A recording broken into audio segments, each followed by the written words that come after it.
Ladies and gentlemen, are you ready to make 2023 your best September elk season yet? If you answered yes, my friends, you are in the right place. From the Western Huntsman Podcast and brought to you by Phelps Game Calls, welcome to the School of September, the most comprehensive September elk hunting podcast on the planet. Listen in to some of the world's most prolific elk hunters joining us to talk about strategy, calling elk, spot and stock, and closing the deal on some of our wildest dreams. From the Broken Time Studio to your knowledge toolbox, let's get one step closer to notching that tag. Ladies and gentlemen, welcome to this episode of School of September for June 2023. Today is June 15th. It is a, kind of rainy day here in Clark Fork, Idaho at the Broken Time Studio, but I appreciate you guys joining me and tuning in because this episode, as you guys know, was School of September. Again, I go through this every episode, but we always have a lot of new listeners with this series, so School of September is the idea of having kind of building that mental toolbox so that when you're out in the woods in September and you're in different scenarios as they come up, you're going to have some information that you could dig out of your toolbox to know how to seal the deal. And we've got a fan favorite for this month, and he's a friend of mine. He's been on the show many times. I think I even wrote a song for him and played it one time. And I am really happy to and proud to call him my friend, and happy to welcome him back, Joe Giglia of the Elk Bros. How you doing, brother? I'm great, Jim, man. Yeah, man, we gotta hear that song again. But I know, you know what? Was awesome. You know what? The bummer is the only way to listen to it now is on that old episode because I had it on it was downloaded to my laptop, and that particular laptop died in my elk hunting truck fire last season. So, oh, dude.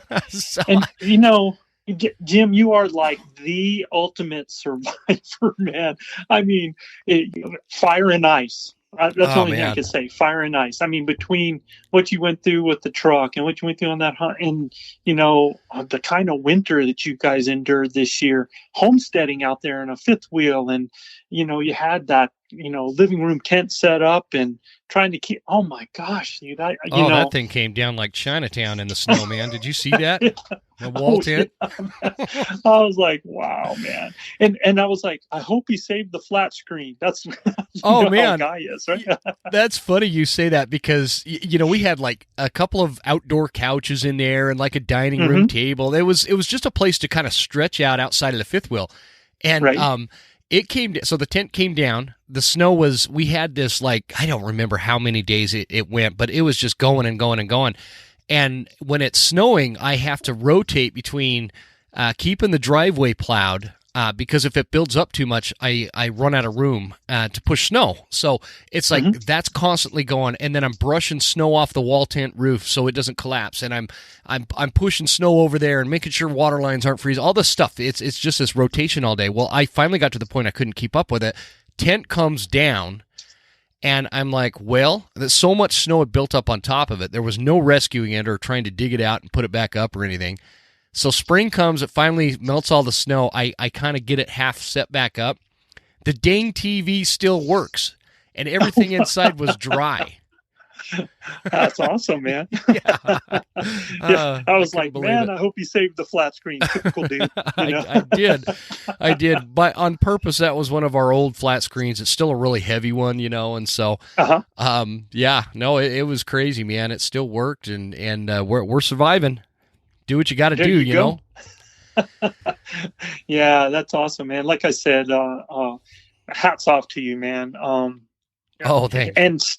And you haven't missed a beat. I mean, still out there hunting. I see the photos of you and the daughters out there, which are tremendous. I think that's awesome, bud. Oh, thanks, man.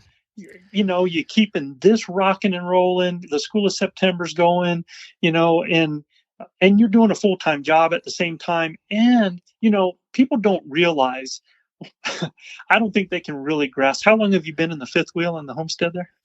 It is going to be exactly 2 years next week. 2 years, man. Yeah. And I don't think people could fathom, moving a family into a fifth wheel, up into a piece of property, up in the wilderness type of area up there, and the things that you have to constantly deal with and go through. So, and still being able to do everything else that you do, and without you guys tearing each other's heads off, that's impressive, man. Well, nobody's claiming that we're not tearing each other's heads off. No, I'm kidding.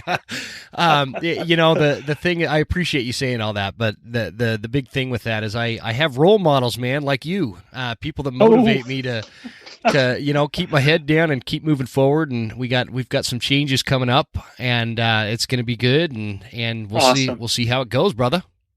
Yeah, so, I know with good things happen to good people, Jim. It'll be a win-win, I'm sure. Yeah, I hope so.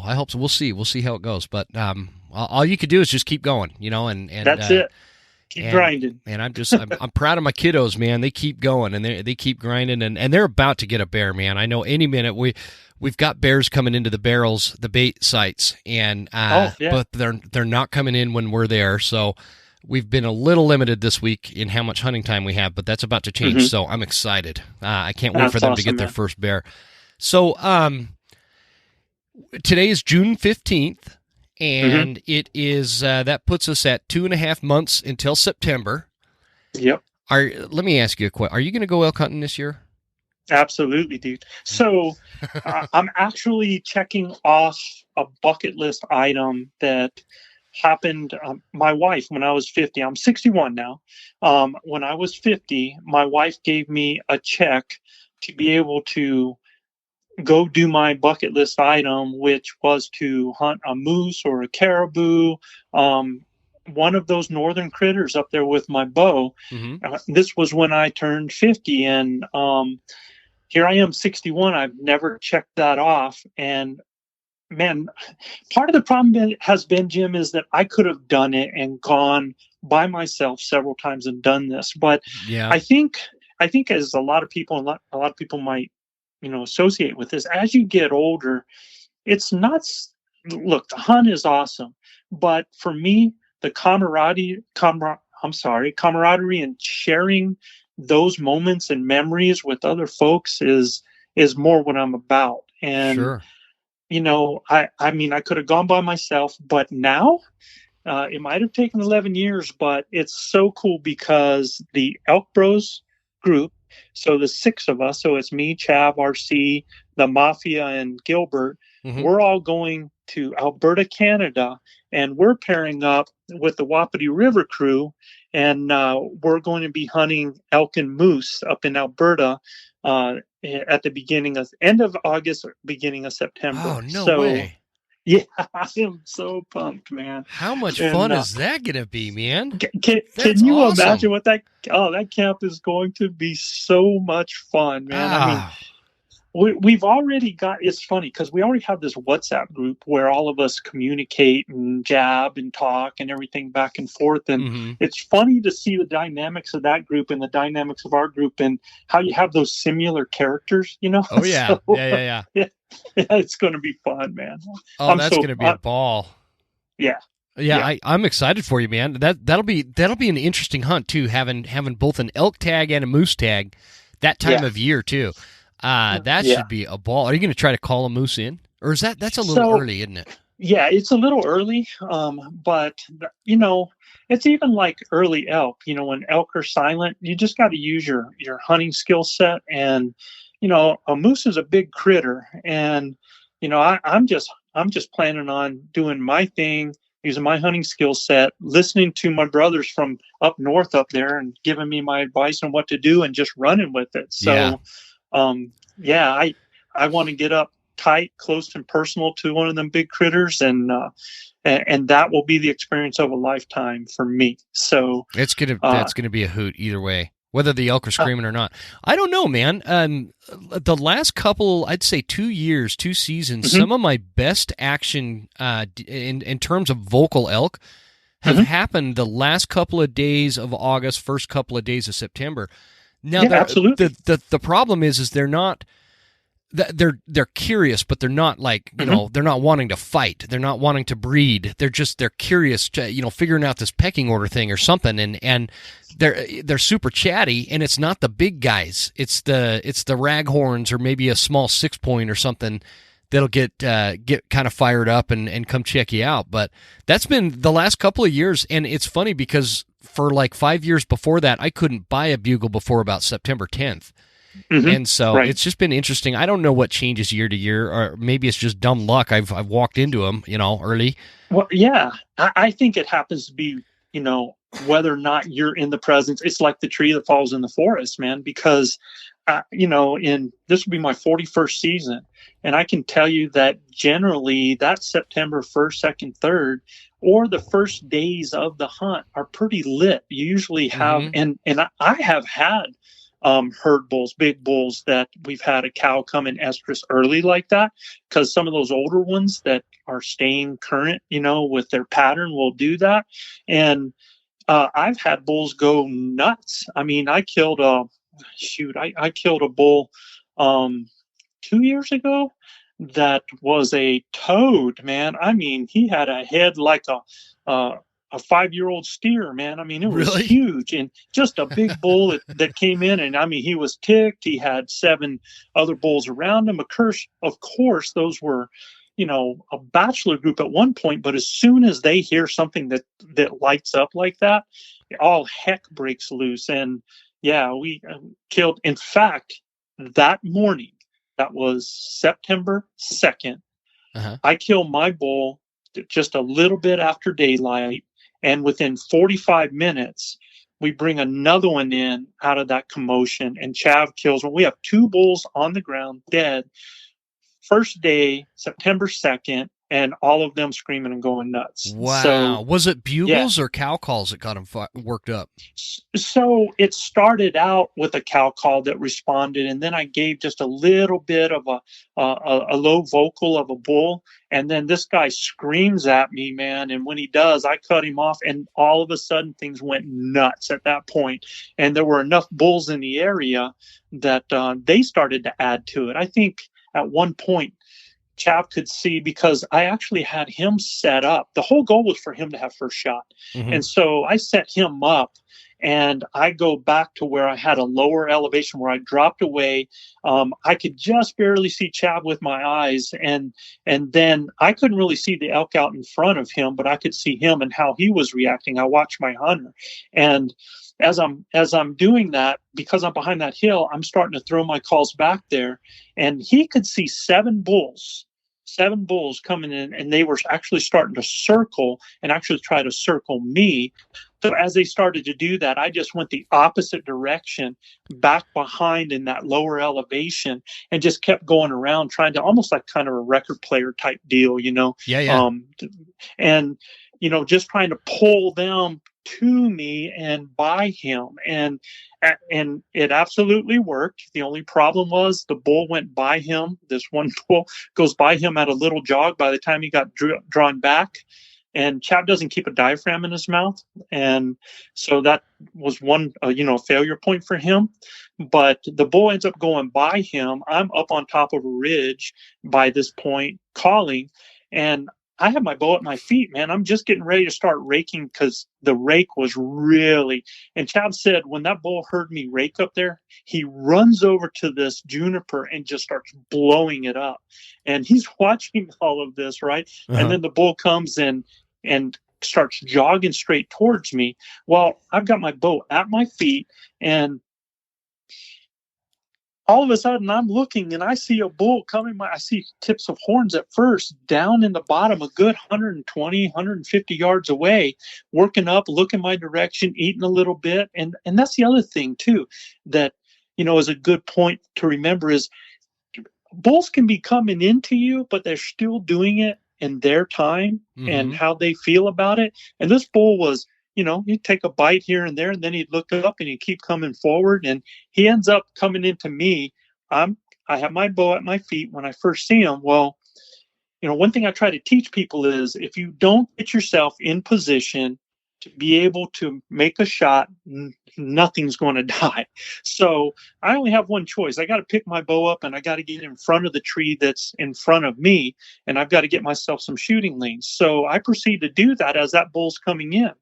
And they're like, well, you're risking him seeing you. Well, what's going to be the result if I don't do something, right?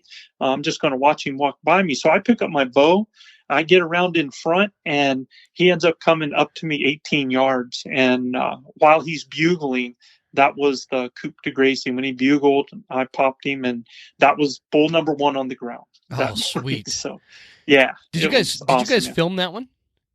We did not. In fact, that's the thing is we had that day, we were actually kind of hunt scouting that day. Mm-hmm. And we're out there and we're just doing our thing, me and Chad, before the rest of the crew got in.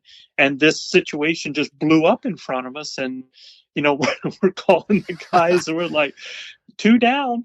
Yeah. Wow, man. That's great. I love when it's unexpected like that too. It's like, and that's almost, it's funny how that happens because when you're out there and it's like maybe you've been going out hitting it hard for 2 days straight and haven't even heard a bugle, haven't seen an elk, and you start kind of losing that.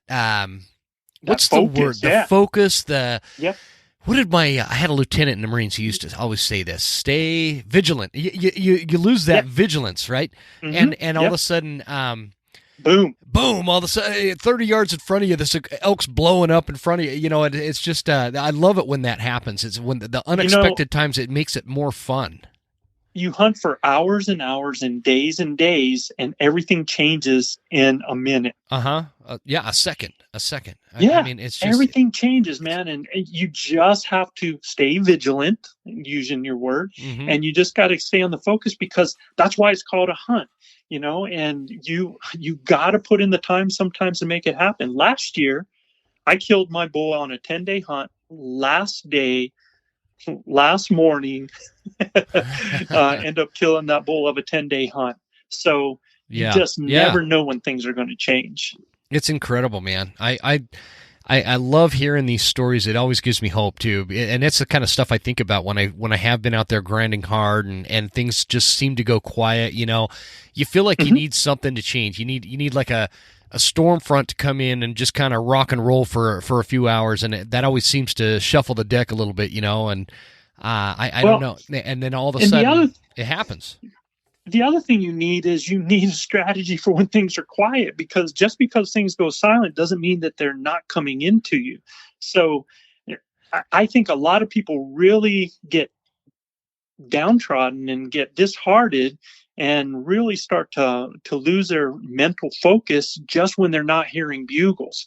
And that doesn't mean that you're still not able to kill an elk. Trust me on that. Mm-hmm.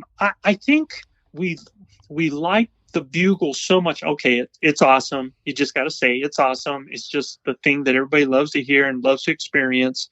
But it gives us confidence that we found an elk. We know there's an elk in the country.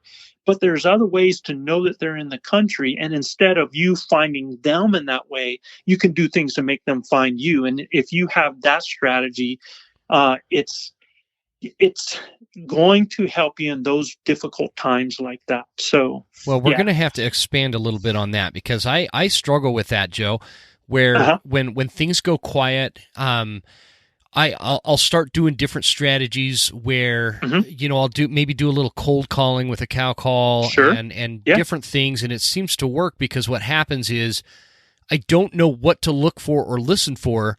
And then next thing I know, I just bumped a bull that was coming in silent, and he's 3 zip codes away by the time I even catch my breath, and so it's that kind of stuff. Do you have something you could talk to us about in regards to like silent elk coming in, and what to do strategy wise when things do seem to be really quiet out there?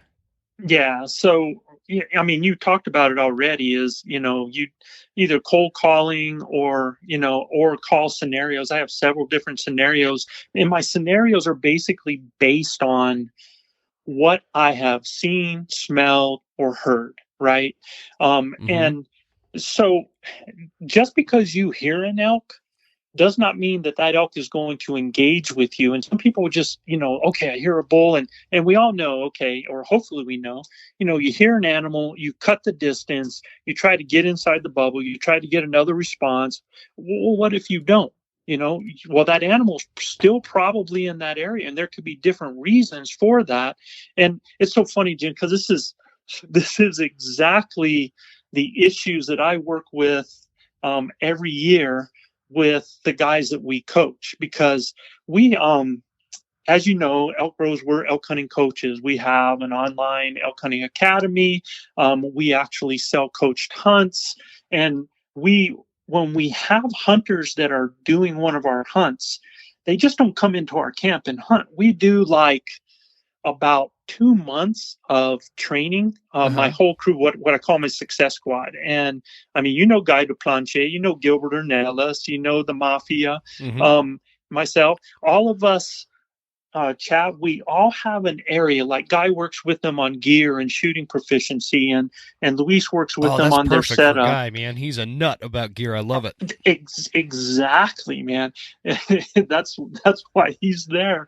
And so then we have Luis that works with them on their archery setup to make sure that they're ready there. Chad works with them on fitness. I do calling and setup. We have Travis O'Shea that comes in and helps with calling. I'm trying to wrap in some other guys that are coming in to help us out with that.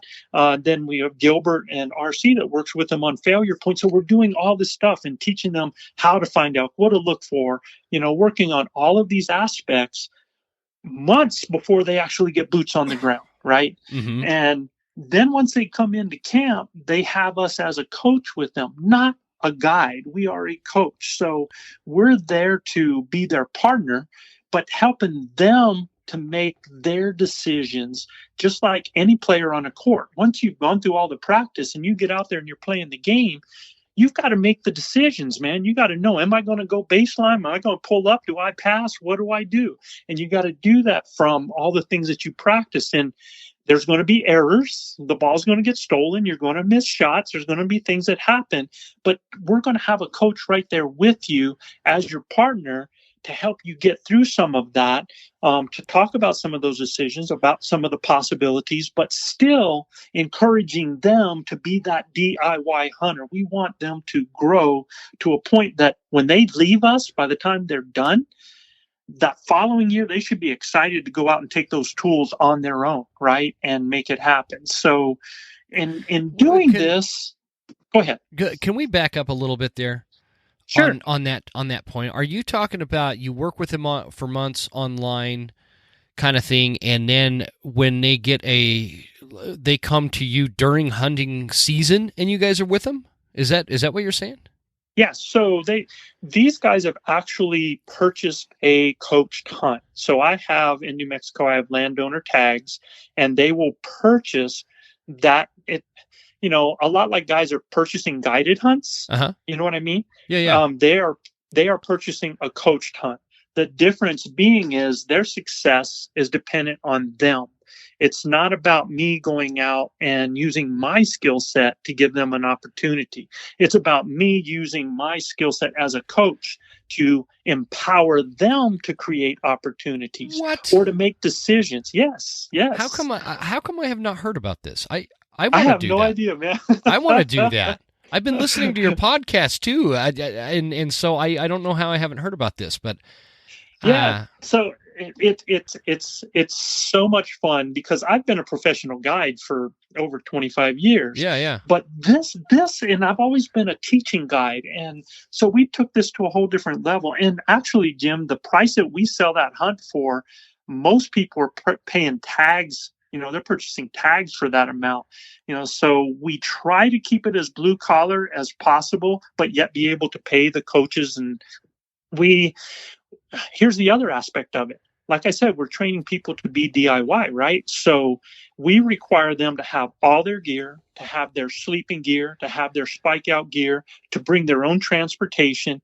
We do provide a meal at camp each night. And I almost didn't do that, but then I got back to the whole camaraderie thing. And man, the best camaraderie happens when everybody's eating together there in camp. So yeah, absolutely. we do one hot meal, and then the boys supply them with snacks and sandwiches to take with them when they're hunting to help, just that little bit of phase of preparation for them. But everything else is them finding out how well their gear is going to work in an actual situation. And we try to, ahead of time, keep them from having those failure points in gear by talking about what works and what doesn't, where our failures have been, and things that could help them avoid that. So again, it's all teaching mode the whole time. And here's the cool thing. Last year, we had 4 hunters in camp, all of them from all different places in the United States. We had California, Wisconsin, Ohio, Oklahoma, and our goal is to teach them to be successful DIY. If we end up getting an animal, that's just icing on the cake, right?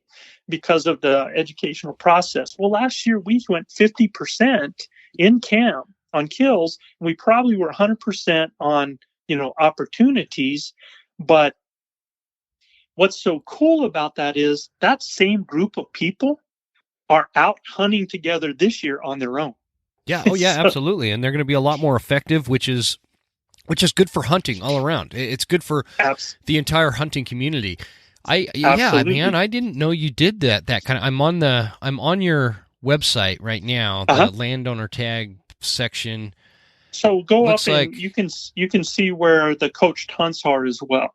So where wait a minute. Coached hunts, I don't see that. Is that like at the top of the tab, or do I scroll down? Let me jump on with you, and you'll see that it's called EB Adventures. That's Elk Bros Adventures. If you go to Elk Bros Adventures. Yeah, that's where I'm at. Okay. Adventures Home, Elk Bros Hunts, Coaching Guiding Services, Tag Pool, Landowner Tags. Yeah. So if you just go to Adventures Home, you'll see where it says Hunt Outfitting Revolutionized right there. Yeah. And it says a whole different vision, coaching instead of guiding, teaching someone how to fish instead of giving them a fish. And they not only get a coach, they get an entire team. They get a success squad of coaching. So it's our course on steroids. On your team, you've got Guy Duplantier on there. What is he doing? Yep. Like showing people how to properly strap a Birkenstock sandal before heading up the mountain? I haven't had a chance to give him a hard time for a while, so I don't want him to think I'm getting soft. Oh man, Guy, man, he's just too much. Love that guy to death, man. Me too, man. And you talk about somebody so passionate, and him and I are kind of on opposite ends of the spectrum. He always reminds people that Joe was raised in the Depression, so he's kind of cheap, but because Guy, he will buy anything and everything. He's a gear junkie, and I'm kind of more budget based, and I'm able, I tell people, after Guy gets done describing everything that he's going to have in his pack, and I go, nope, I don't carry none of that. I'll just go with Guy. So. I'm in between you guys. I kind of like some of the gear out there. I kind of geek out on like a good pack or, boots. Things like that. But other stuff. I'll hear people like Guy. I have friends that are like Guy, where they're way into the gear, and they'll talk about all this different technical kind of stuff. It's in one ear and out the other with me. I don't even know what my arrow setup is. I have a guy that sets up my bow and all that kind of stuff, and I go out and I just shoot it a bunch, so I know where it's going, right. and it's always worked, but. It's totally dependent on, whatever makes somebody passionate. Absolutely. Okay, I found all this. So you're sold out for this year. Yes, sir. And we're actually probably going to book early for next year. And actually, I'd like to increase this because I've got coaches that I'm developing and that have developed, and I'd actually like to expand this into multiple camps for multiple experiences. So, it's an exciting thing. And, this is our second year. Last year was our initial event that we've done. And I couldn't have been happier with the men that we got, the hunters that we got, and they happen to be the ones that purchased. We're all 4 men. And they were just super, and they came away from it. When we left camp, there were tears. Everybody had tears in their eyes. We just had that great of an experience. So, God, that'd be fun. I'd love to do that. Yeah, that'd be a ball. It's, I tell you, for me, as somebody that has hunted on my own and somebody that has been a professional guide, this is like, it's so rewarding, man, because watching, those light bulbs coming on and seeing the looks in their faces and them talking about the heartbeat in a situation and getting in those, and the whole learning process, because even though you do it for months and start to give them that knowledge prior to getting there, once they get in the woods and they're, all of those, sensory things happen, the smells and the sights and the sounds, it's just so much more. So it's a big plus. But you want anything else on that? I'll jump back to where I was. Jump back to where you were, because I do have some questions brewing, but I don't want to lose focus as to where we were at. So the thing that I was telling you is in doing this and being able to be with these people and people I've guided over the years, and then people I've hunted with over the years, and especially now in training hunters, I really get to see the things that they struggle, the things that are glaring points that create the biggest holes in probably most elk hunters' games. So, and I think that is something that I can really kind of bring to the table from those experiences with other people, because, when you talk to successful hunters and they've been doing it for years after year after year, there's so many things that we take for granted that when you get out in the woods with somebody and they do something, you're like, why in the heck are they doing that? Yeah. Right? And it's just because of the perspective, the background, the understanding, the knowledge set, and the experience. They don't have that. So that's our job as coaches. We do allow them, when we're out and we're as a partner with them, if they're going to move up forward and they're going to solo call and they tell us to hang back, hold a decoy, or if they tell us they want us to drop off 80 yards and do a little cow calls, if they're given and telling us things, that's our goal, for them to kind of take the lead. Because the problem is with most coaches, they're so experienced that they have a skill set and they're born leaders and they always want to jump into that lead role. So as a coach, you have to learn to empower more than enable. So it's been really cool to see, when these guys are put in that position, when they get there, how they respond to it. And I can tell you, if you want to know, I've got several areas where I think are huge glaring holes in most hunters' game, but I can tell you this, Jim. Did you say several or seven? Oh, several. Several. Okay. So, yeah, but I think I could probably narrow it down.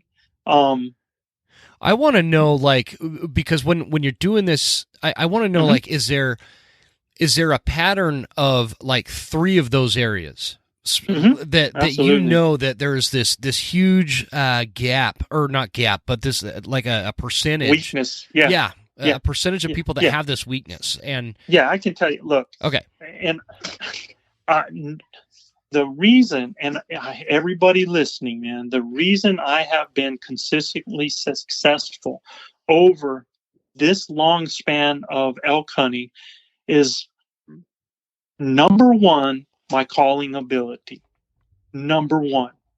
And calling is probably the least worked on skill set of most of these guys that get out in the woods. Okay. Sorry, I might drive you crazy here.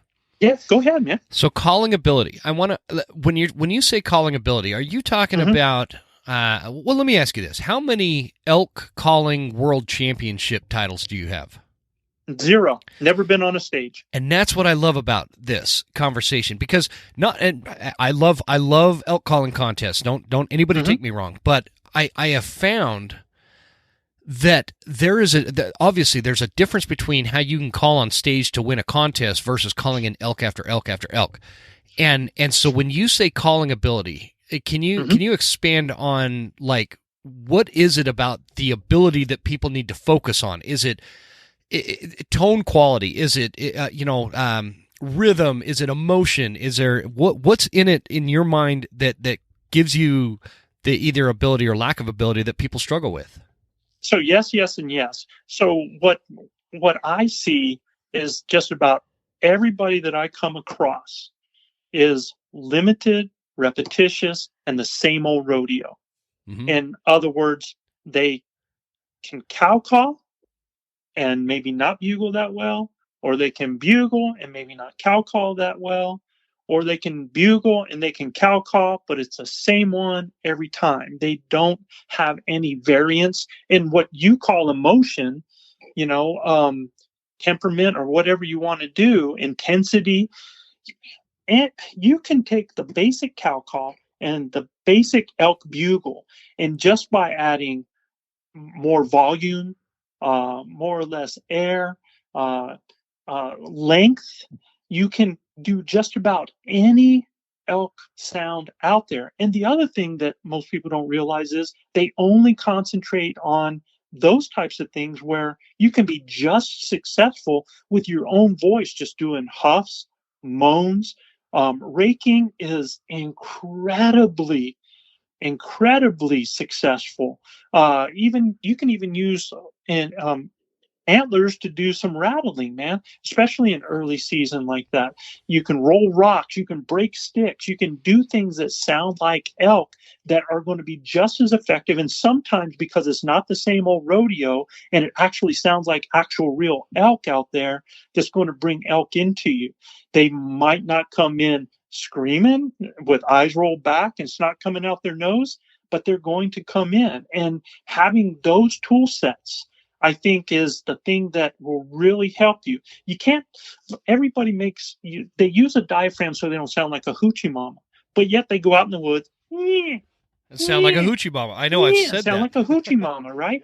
The same old bugle. Or they go out there and they make a cow call, and a bull, responds to the cow call. And this is another thing that I'm going to go into, is their lack of knowledge on what to do with the response, because they'll hear that cow call, and the first thing they do is they bugle back at it because they want that fight thing happening on there. But I limited in that they don't take and create nuances. They don't take that cow call and turn it into a calf call. They don't take that cow call and add some voice into it to get that, demanding type mew.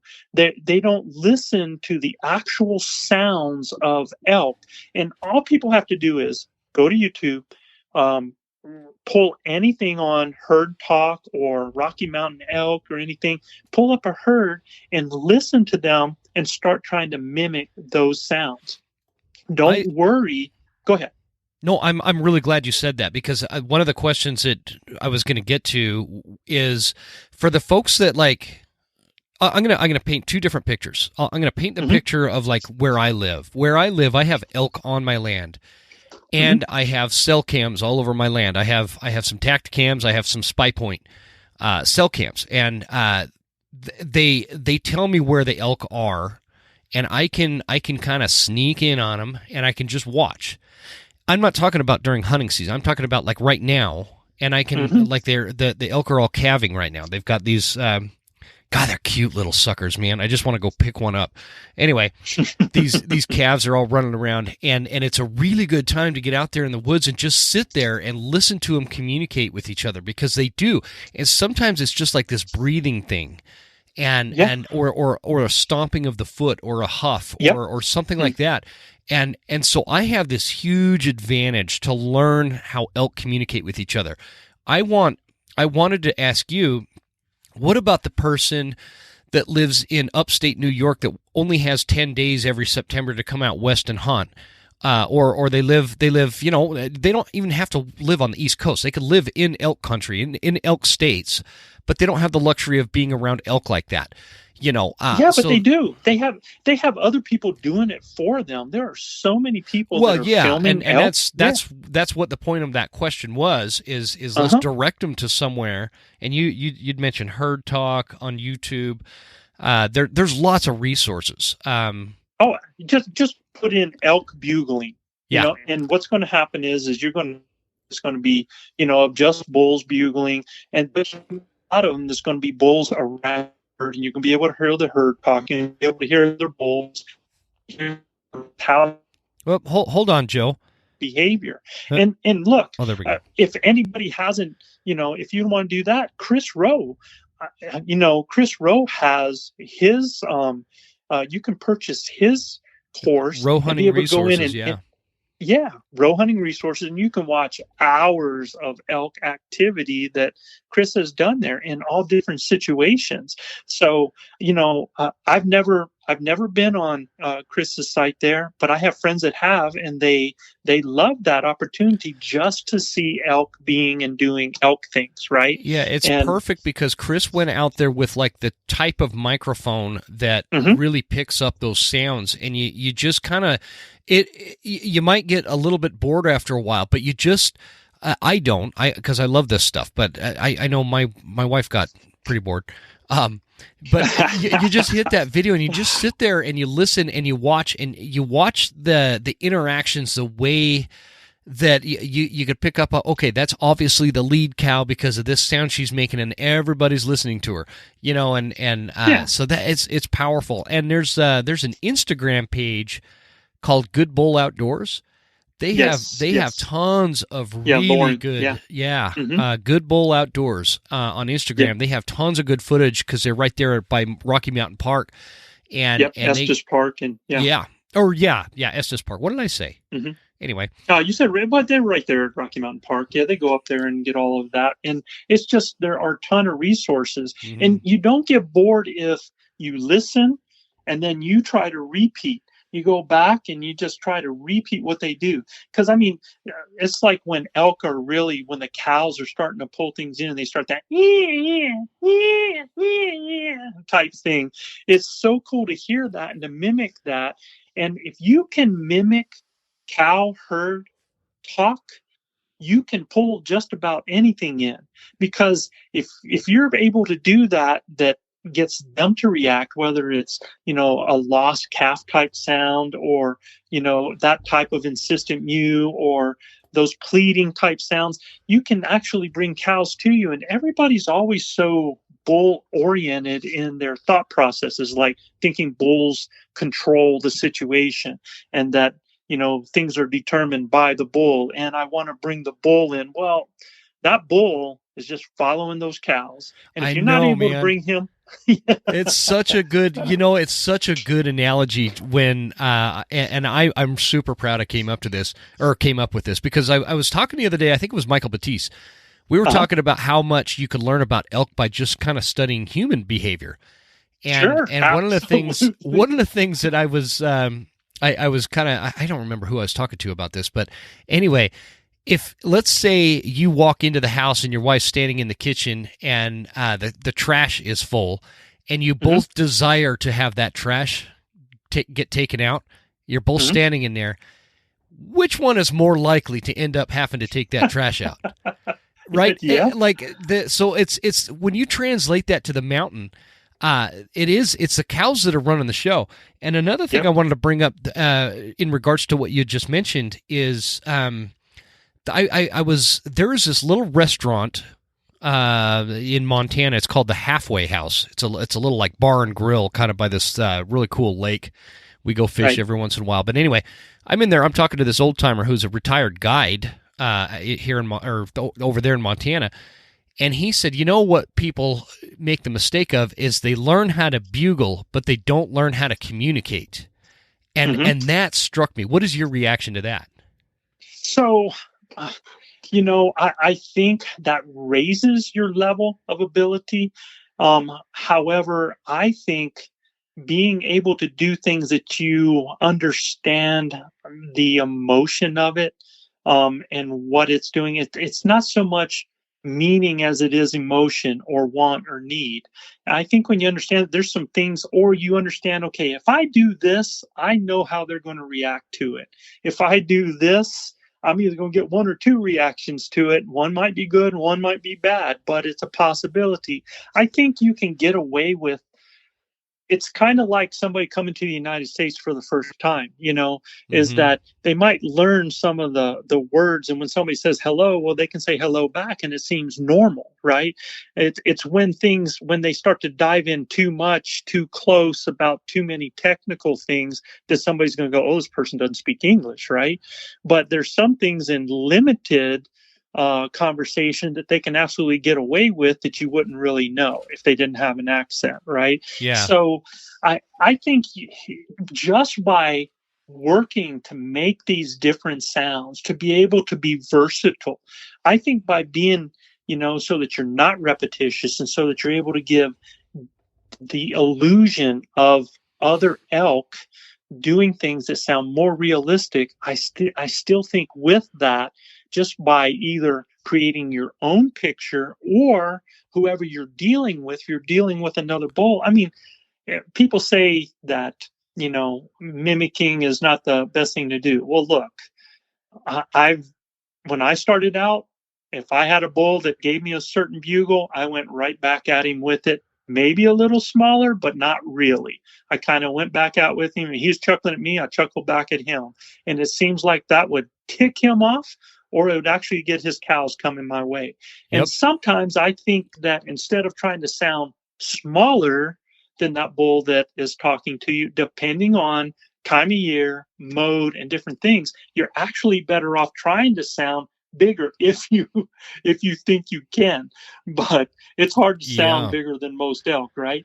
But that's why you just give it to them the way they're doing it like that. That's the best way to start out. And if you don't know, exactly what you're doing or what's happening, and then if you're going to really be a student of the game, then learn how to communicate. What basically is the principle behind what they're communicating? And really, if you break it down, it can be very basic.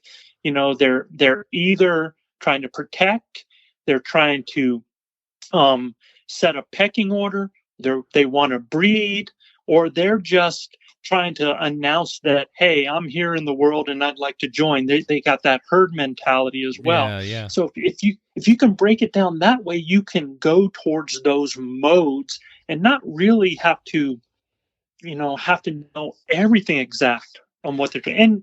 And look, I've been hunting through my 41st season. I get schooled by something new every year, but I have that basis of knowledge when I get in a situation that's going to help me. What I see with most of these guys that are coming out now, even the guys that I work with, I will tell you, their gear is top notch. These guys shoot incredible, man. They've got great equipment to travel with. Their sleeping stuff is good. Their backpack stuff is good.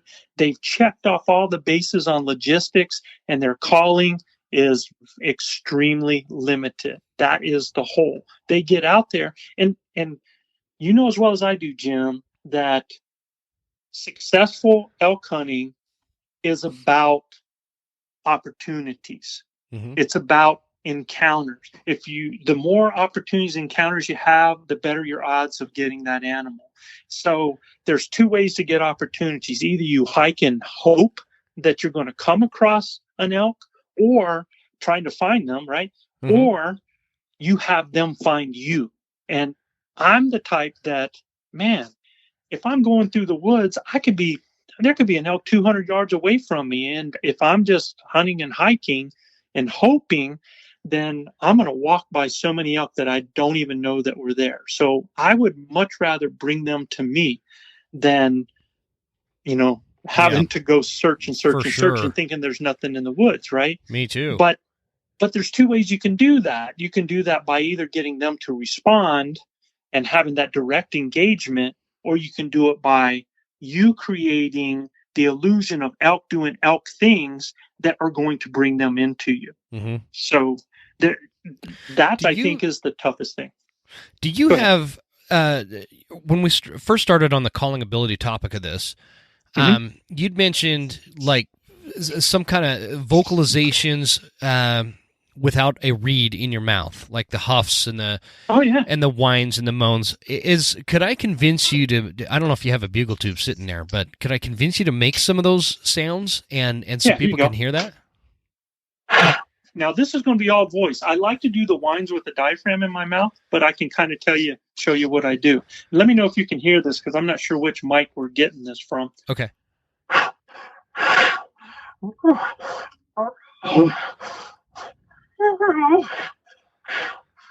You get that type of thing. Yep. There. So did you did have a diaphragm in your mouth? No diaphragm in my mouth at that time. And then you can kind of get those glunks going like that. Mm-hmm. You get the glunks, the huffs, the puffs, and I mean when you get that.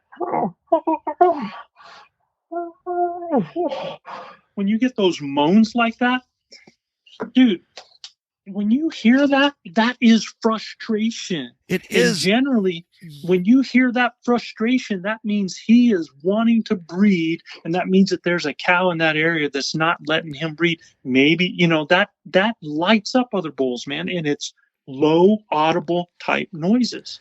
And what I always look at it, everybody's had that dog that's real vocal, and they if it's dinner time in their mind, and they'll make that real whiny sound. I've heard elk do that. It just sounded like, and I'll kind of mimic it too. But you did it pretty well.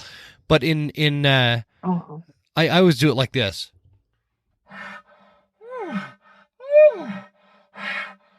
Yeah. Just something like that, and the elk, man, they really respond to it, man. I was super surprised when I learned how to do that, and I didn't really do it right there, but but there is no right and wrong. That's the thing. With different voices, different emotions, and it's whiny hard. and emotional and frustration, all absolutely. Those things. Yeah. So here's the thing about low audible noises. So when you use huffs, puffs, grunts, glunks, raking, rattling, when you use any of those noises, another bull hearing that cannot in any way gauge how big that bull is. Mm-hmm. There's no voice, there's no maturity. It's just those low audible noises. So he's more apt to come into that, number one, because it sounds like his breeding type noises, right? There's got to be other elk in the area. Yep. It could be because he is so frustrated, it could be a young age bull, young class bull, and he might have the opportunity to pick something up and intimidate that guy, right? Sure. So they're going to come in to see what that bull size is. And here's the other thing too, is elk know other elk voices. They've been setting pecking orders up, and they hear each other's bugles. They know each other. Sure, other elk come into the picture because they roam so far, but when they hear those types of huffs and puffs and grunts and moans, they are not able to recognize who that is. Is that Jim? I don't know if that's Jim. That might Pete over there. Who the heck is that? Never heard that guy before. Never heard that one because they can't gauge it, man. And so it's not going to spook them off.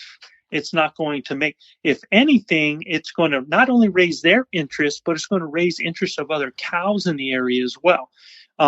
This last year, doing one of those types of sequences on that last morning of that last day, I knew that I had elk bedded down in an area below me. So I did a setup, started raking, introduced a couple of cows, and then started introducing my moans and huffs and glunks. And I wasn't into it 5 minutes, and I catch movement, and a cow is running towards me down below. And then all of a sudden, not 60 yards behind her, here comes the bull chasing her. And she's coming in because she's with a lower age class bull and figures there might be a better suitor up there, and is coming into that.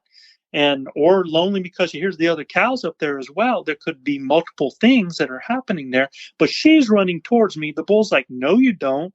And she comes by, stops at that stop and scan spot, And if people don't understand what that is, that's what those areas that elk will stop when they feel they should see the other elk that they're hearing.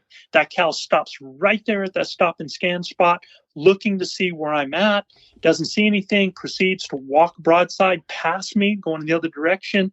And guess who's going to follow exactly in her footsteps? And he does. He comes right to the exact stop and scan spot at 30 yards and it's game over. Mm-hmm. So, it's those sounds, man, and they're not even sounds that you got to be able to, I like doing a read like this.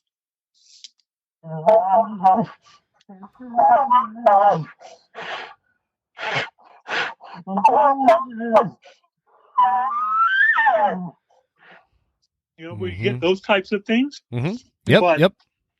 It's not anything that you have to be any kind of world-class caller, man. No, absolutely not, man. I heard, there's been so many people talk about shock gobbling a turkey. There's shock bugling out there. Like I've heard of bulls getting fired up over dusty brakes on dirt roads. I've heard all sorts of stuff. Slamming to a truck. Yeah. Yes, sir. Oh, absolutely. Yep. So you don't need to be a world-class caller. And in fact, I know. Well, we don't need to go there. What I want to do is kind of wrap up the calling ability part, because I think that you between, for everybody listening, if you don't know, Elk Bros has something called the Blue Collar Elk Academy, which is an online course for elk hunters, and I've gone through it. It's very good. It's very thorough. It's a cool. It's the different twist. I was like, there's a lot of these courses out there, and I know most of you that do these, right, Joe? And so right. I like to kind of offer my own little personal elevator pitch on all of them, because I've done all of them. And what I like about the Blue Collar Elk Academy is you guys kind of start from the shot and work your way back, and then getting back to that shot, and that really puts it into a different kind of perspective. And so with that, and the fact that you're a coach and a guide, all these things, calling ability is one of the shortcomings you're finding in as a pattern that people are kind of missing. A huge hole. Is that what you called it? A hole in their game? Yeah, it's a hole in their game, man. Because like I said, most people are going to practice here and there, or on the way to camp. I know people that are buying reads and learning as they're going out there. And, I do too. And they have just welcomed themselves to the 95% unsuccessful people out there, man, because they are taking the one thing that could create their encounters, and they're giving everybody else a head start. That's like going to a 100-yard dash and letting somebody else start 60 yards in front of you.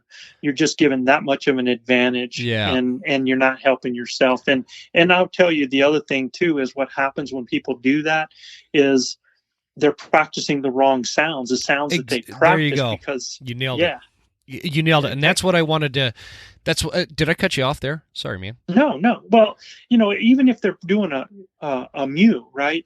They heard somebody do a mew, so they're trying to reproduce that. And they're generally trying to reproduce what they heard another person do instead of what an actual elk did. Mm-hmm.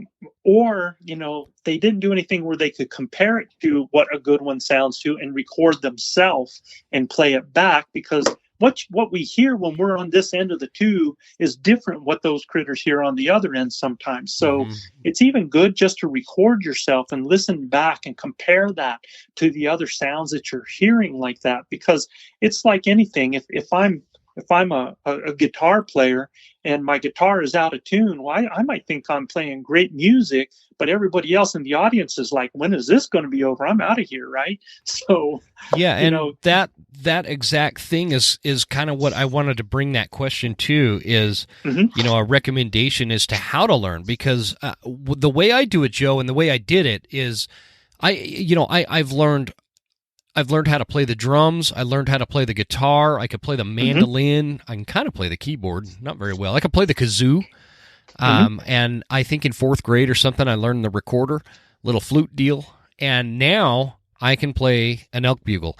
And the reason I kind of group all that together is because the process is the same.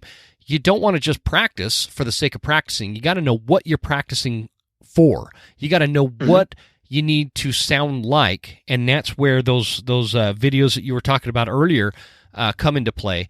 And once you know what you need to sound like, you need to learn how to sound like that. And the way to do that is to practice and record yourself, listen to it, practice again until you get to the point.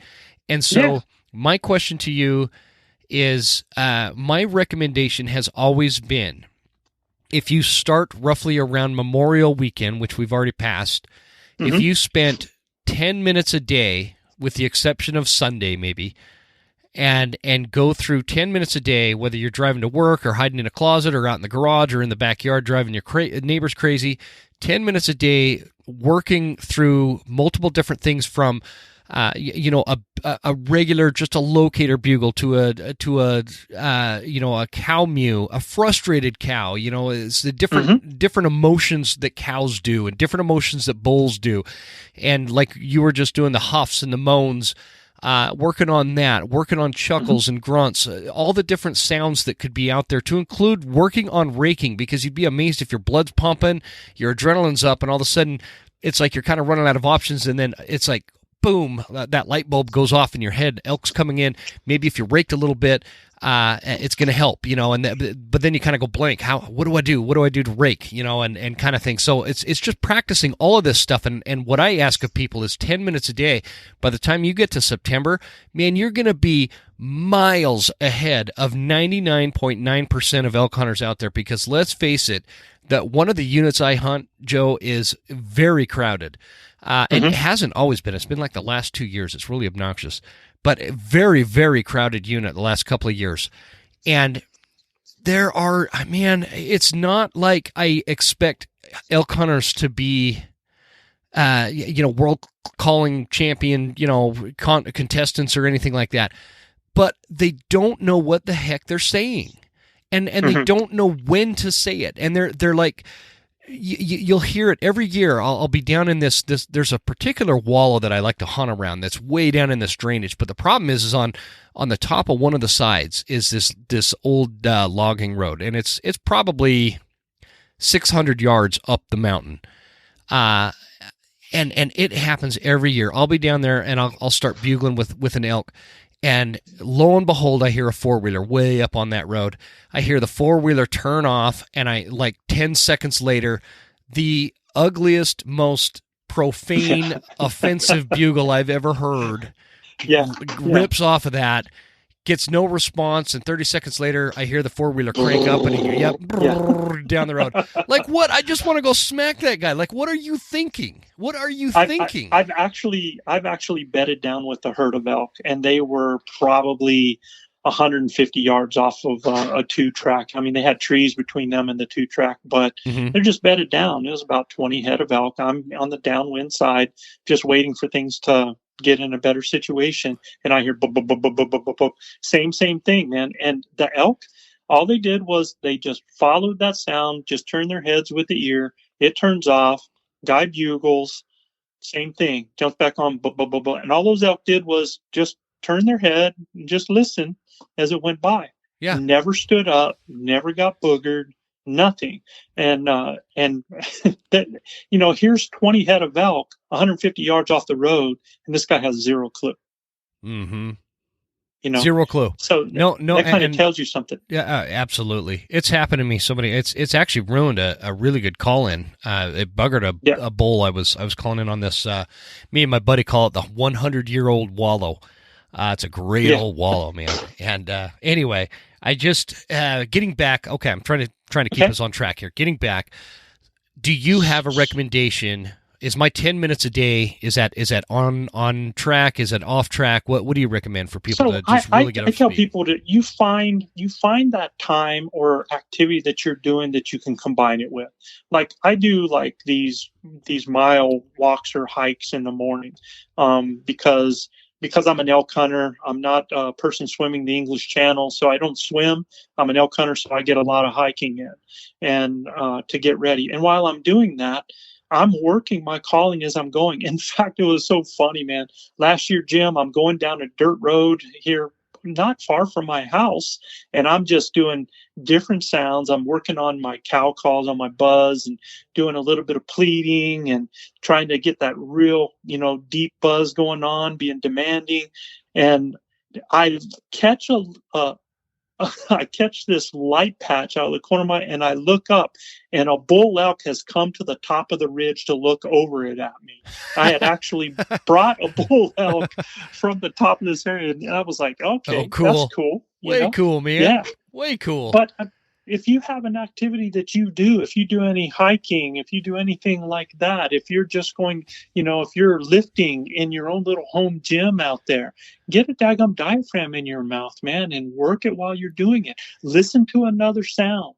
Reproduce that sound. Listen to the elk sounds. Try to sound just exactly like that herd did with the same rhythm. In other words, you heard a calf here and then a mew there, and then you heard then you're going to do that. Try to work so that you sound like different elk in different directions so that you can kind of create depth to your calling, not just, that's great. Right? So try to repeat what you're hearing there and record yourself when you're doing it. Go back and listen to it. Compare that to that. What was your nuance like, man? Because your tone, did you understand it and produce it the way they did? Did you have that, because really an elk bugle and a cow call are just the inverse of each other. They're just the opposite. That bull bugle starts with that tongue away from the latex, so that giving you that low tone. And as you're giving more air and volume, that tongue's going up to a higher pitch.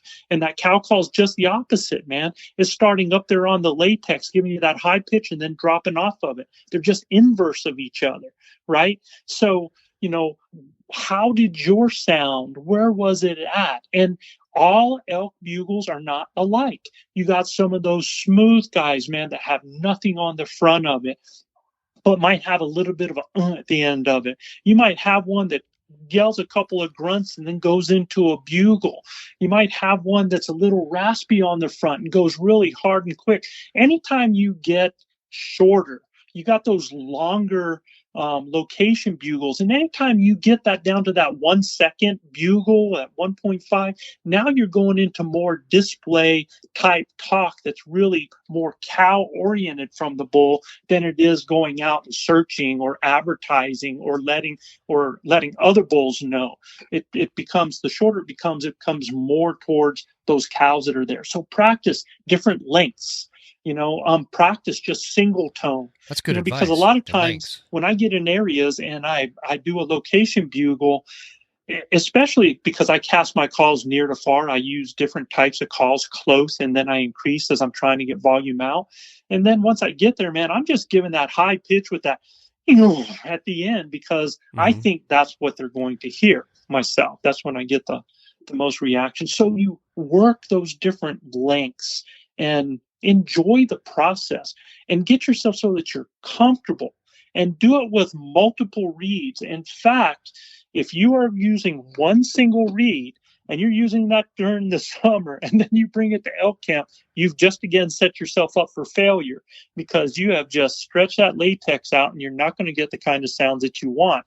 So you need multiples. You need to get them to a point, I like the way this one's sounding. Go to another one, man. Save that because it's right there. Put that in that pack as number 1 right there. Start working another one. It's where you like it and you're sweet. Save that one right there so that you can rotate through them on a hunt. To that point, I want to throw one thing in that I found. I guess it just makes sense in my mind. But I really like one particular reed. It's my go-to. It's my main reed that I use. And so what I do? It? Tell everybody what is it? Man? Well, it's the Maverick, the Phelps Maverick. Okay. And it's the same. Or anyway, the point is I don't just go into the field with 1 or 2 of those. I have like 3 or 4 of them. And the reason for that is because if I'm out all morning and I'm blowing on the same reed, what happens, you have like I could really bore people to death, man. My day job, I'm in roofing, and everybody knows like metal. When it gets hot, it expands. When it gets cold, it contracts. This is called thermal expansion, and it'll pop fasteners out and all sorts of stuff. But anyway, this same thing happens to everything. Things expand and contract, and they shift and they adjust as temperatures change or UV or whatever is affecting them. So if I'm blowing on the same reed all morning, I'll put that reed up back in my pocket or back in my little pouch that I carry them in, and I'll grab another one, and it's like you've got this fresh start, but it's already kind of stretched out, ready to go. And that reed will all of a sudden sound really good, and then I'll kind of wear that one out, and I'll get the first reed I had, and it is kind of back in the same spot I started out in the morning with. So it's sure. Just that makes a big difference. Well, for me, that makes a big difference for me. So I'm just kind of transferring them. I carry through about the day. 5 reeds with me, and I have 3 of them of what I call my mainstay, man. The one that is pretty much my workhorse, and I do the same thing. What is your mainstay? It's the Elk Bros grinder. But I really like the Pitch Black #2 out of the Phelps series. Yeah. I really like that one. I love the Pitch Black, actually. Yeah, and I like the old Rip It 1.5 that Carlton Calls has. That's one of the ones especially if I'm going to be if it's one of those days and it's bull day. I've got a lot of bulls that are doing things. I'm going to be doing a lot of bull talk. It has a little backing on it and just really lets me work it. So, otherwise I'm usually single latex, but I'll carry those 3. And then what I do is I'll carry another one of a different tone. Like I told you, I might have that Pitch Black. I might have that Native by Carlton. And I keep a closer with me. Here's what I found. So I'm going to use, was that your Siri? Yeah, it like just decides to talk on its own. I thought it was like you've got the good angel and the bad angel on your shoulder, and one of them was talking to you or something. I'm like, I can. That's what happens when I don't go down that rabbit hole. But I can go, hey Siri, and it'll never come on. But I can have a conversation. All of a sudden, it decides to butt in. I know mine does that too, man. I don't get it. Yeah, but. I keep that closer call. That's going to be my real light cow-calf type latex that when I get something in tight and I just want to give those real soft calf and cow calls, I want something that, I can get them in that last 50 yards without blowing them out and I'm throwing my calls behind me, but it just gives that real soft flavor to it, and it's just so sweet. So I kind of keep those 5 with me, and that's kind of my all-purpose pack right there that I like to do, but I definitely switch through them. And and when I switch is as soon as I start feeling my latex really getting warm and wet, so it's starting to stretch like that, I'm taking it out and I'm putting another one in the mouth so that I'm not blowing out that latex there, and it helps me get longer life on all my calls. Yep. I think that's the point I was going for. You'll get a lot more life. Like I'll have like one of my Mavericks I'll start on August 30th with. I'm still blowing that thing on September 30th, but it's because I'm rotating them in and out. I'm not using the same one all day long or every single day. It's I'm kind of rotating them out a little bit there, and so I think that really helps. Okay, I think we've covered the calling ability whole. Yeah. Let's what is another pattern that you've noticed? Whoops. So I would say that are you there? Yeah. Oh, there you are. Sorry, I lost you there for a minute. Yeah. Go ahead. You were. I think you were catching the gist of what I was asking. Yeah. So really, and tell me which ones you want to go with, because I think they struggle with the dynamics of a setup. Really understanding that when, how, why. I think the visual awareness or understanding where and how to find elk is a huge issue. People aren't able to look. It's kind of like how you look at a lake. A fisherman can look at a lake and they can recognize those spots that look fishy. And I can do the same thing looking at mountains and hills and terrain. Ooh, I like that one, Joe. Let's talk about that one for a minute. I do want to talk about a setup too. So let's we spent a lot of time on the calling part, but let's talk about the locating out, because I mean it's nothing happens until you find them, right? Absolutely. And I, for purposes, I'm going to throw something at you a little bit weird, is that I try to actually break down finding elk into two different things: locating and then the finding.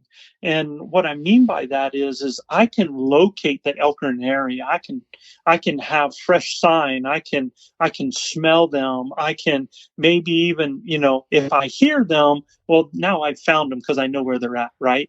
But a lot of times I can locate where they are and not have found them. Now the finding begins. Now either them coming to you or you going to them and actually creating that encounter. That's what has to happen.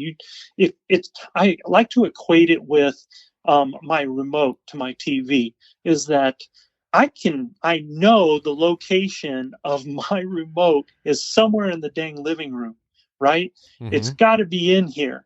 But until I actually find it and get it in my hand, there ain't no TV being watched, man. So that's a great analogy, man. You should patent that. So it's the same thing with elk. There's some people that are happy with the fact that, I hear one, or I'm finding fresh sign, or, even I've heard one out there. Well, okay, so you've heard it. That's not the end game. You've got to get that animal in to an encounter, so you have an opportunity to kill that animal, right? So now you go change from that to that hunt find mode, or creating that encounter. Now, most people struggle just locating where they're at, right? Mm-hmm. And then once they locate them, then it's step B of being able to create that encounter. And I think that whole thing of creating the encounter will go back to the calling. So now we're working backwards. You've already been there to the calling, right? So now as we're coming back this way with it, well, it's kind of like, hey, Joe, what's that? Can we pause for just 1 sec? Yeah, because I'd actually like to plug this thing. I'm about ready to lose power here. My thing actually turned off. So, okay, I'm gonna pause the recording. Okay. Okay, guys, we're back. Sorry about that. That's all right. We had to take a bathroom break there. Now, Joe, do you call it? Do you have to go pee or do you have to go potty? It depends on if my granddaughter's here or not. That's how you can always tell too. If like a grown man has small children, he'll say, "I have to go potty," but if he doesn't, he says, "I got to go take a leak." Yeah, right. Okay, so we cut it off there. That's what happens, folks, when you get up to, especially Joe's age. You gotta take bathroom breaks every once in a while. Yeah. Well, I want everybody to know who said time out here, right? You're not supposed to rebut me.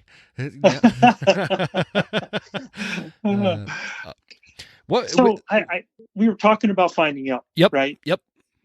And really, I think most people they look at a mountain and they just see the whole forest, and there's going to be elk in there, and so they go in and they start hunting it like a whitetail hunter. And they, I've even had guys that tell me, okay, so I read where water is the best thing. If you wait on water, then you can wait till the elk come into you. Yeah, if you got 30 days.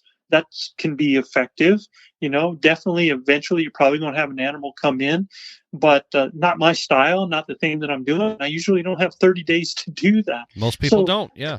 Yeah. So now you've got to understand how to be more efficient in locating where those animals are. And, have to see things differently. Even how you look at hills, like, my eyes automatically will go to the most open areas at the base of any kind of tree line to about, 20 yards up, and of scanning that. And then my eyes jump up the hillside to about 2/3 of the way up on the hill, and looking and going across and any kind of change in color or an odd thing that just sticks out to me, just letting my eyes pick up those things that I know an elk can be looking like as I'm doing it. But my eyes have developed a scan mode that when I'm going through places, how I look, how I scan the bottom real quick, and my eyes rotate up and they go through, and any kind of small clearing or anything where I have a discoloration is immediately going to grab my eye. Like that's just discoloration in a sense, like there's a patch of trees that are different, or like there's it's an opened area. No, like a tan patch, like you catch a tan patch, a little bit of white,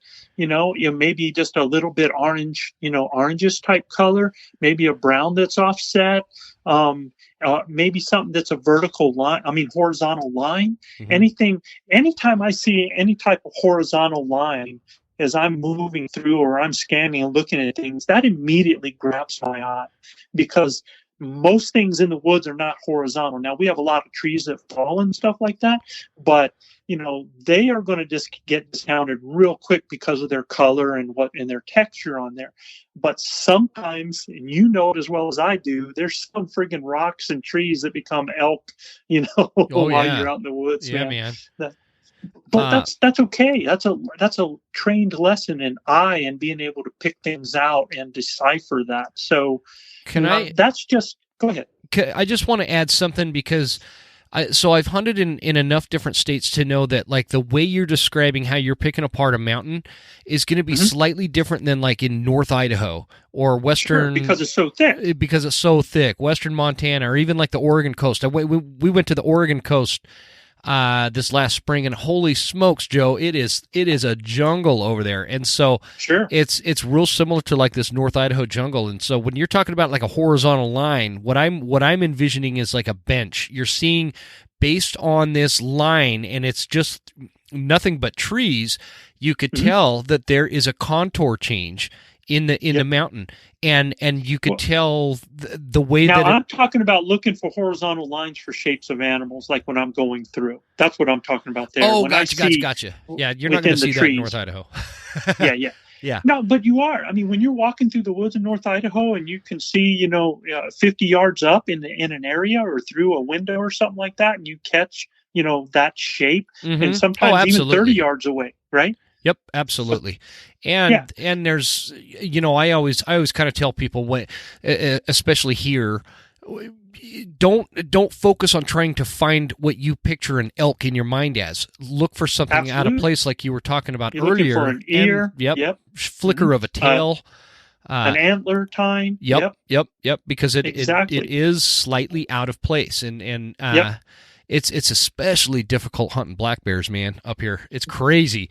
All of a sudden, this thing you thought was a stump for an hour starts walking, and it's when I'm talking about that, we're talking about a hunter's eye, just how when you look at things on that. Now, when I'm talking about other type of features, when I am going by, like, for example, last year, we had I told you one of our guys killed a bull. One of our hunters killed one, and we're actually helping him haul it out. We're driving down a highway, and as I'm going, I look off to my left at as it's going from a creek going up into a real high alpine area there. And I looked at a spot, Jim, that it was a main drainage, one single drainage that went up. You could see that it kind of benched out, and it branched into three different, like a crow's foot, going up into the mountains on different places. And this is a west side feature that had northern slopes going on each one that goes up to a top right there and comes down to a river. Now, anytime I see a crow's foot like that with multiple ridges feeding into a single one, and they have benches on it, and you've got all those north-facing slopes on each side of that, boom, that immediately draws my attention. And we were in that. When I saw that, I was like, man, there's going to be elk in there. I grabbed the guys. The next morning, we get down in that area over there, and first call, man, the place lights up with three different bugles. And this happened to be only a half mile away from houses down on the river. And man, nobody had been up in this area. Nobody was in that area. And these bulls are going off, but it was just the feature set that they had up there. They had the water. They had the benches up inside there. They had the different drainages that came into one where they could go from one to the other and find that bedding area and work themselves down. Yeah, it was perfect. Plus, they could go over on each of those, and they could go from the north side to the south side. North side to the south side, and or why, they could come down the ridge. Why is that important, Joe? So anytime I have like that, you've got different things that, that northeast side is going to attract them to bed. Now, depending on how intense that time of year is for you, how high that level is, a lot of times right off the top of those northern parts of the ridges, when you come over, a lot of times you're going to have great grass up on the top of that ridge, and it might even be on the side there before that sun has really, really scorched it, depending again on your level, where you're at in your height. And it was providing great opportunity for them to either graze there or to come down the ridge and work down where they could catch all the scents that are coming up out of that drainage to the area that they're trying to get to their destination, either for food or water for that, for that evening, for their nighttime bed, wherever they're going to go. And anytime I have features that are coming in that crow's foot, Jim, the way these critters like to work, they're going to come down and they're going to go down to that water, and it's creating a convergence of different elk, which intensifies the behaviors of the animals that are there. Oh, that's what I have found. Yeah, totally. So I see things like that. Or let's say that I'm standing in a park, Jim, and it's a beautiful grassy park, and guys, elk are grazers. They are grazers, number one, okay? So I'm in this gorgeous park.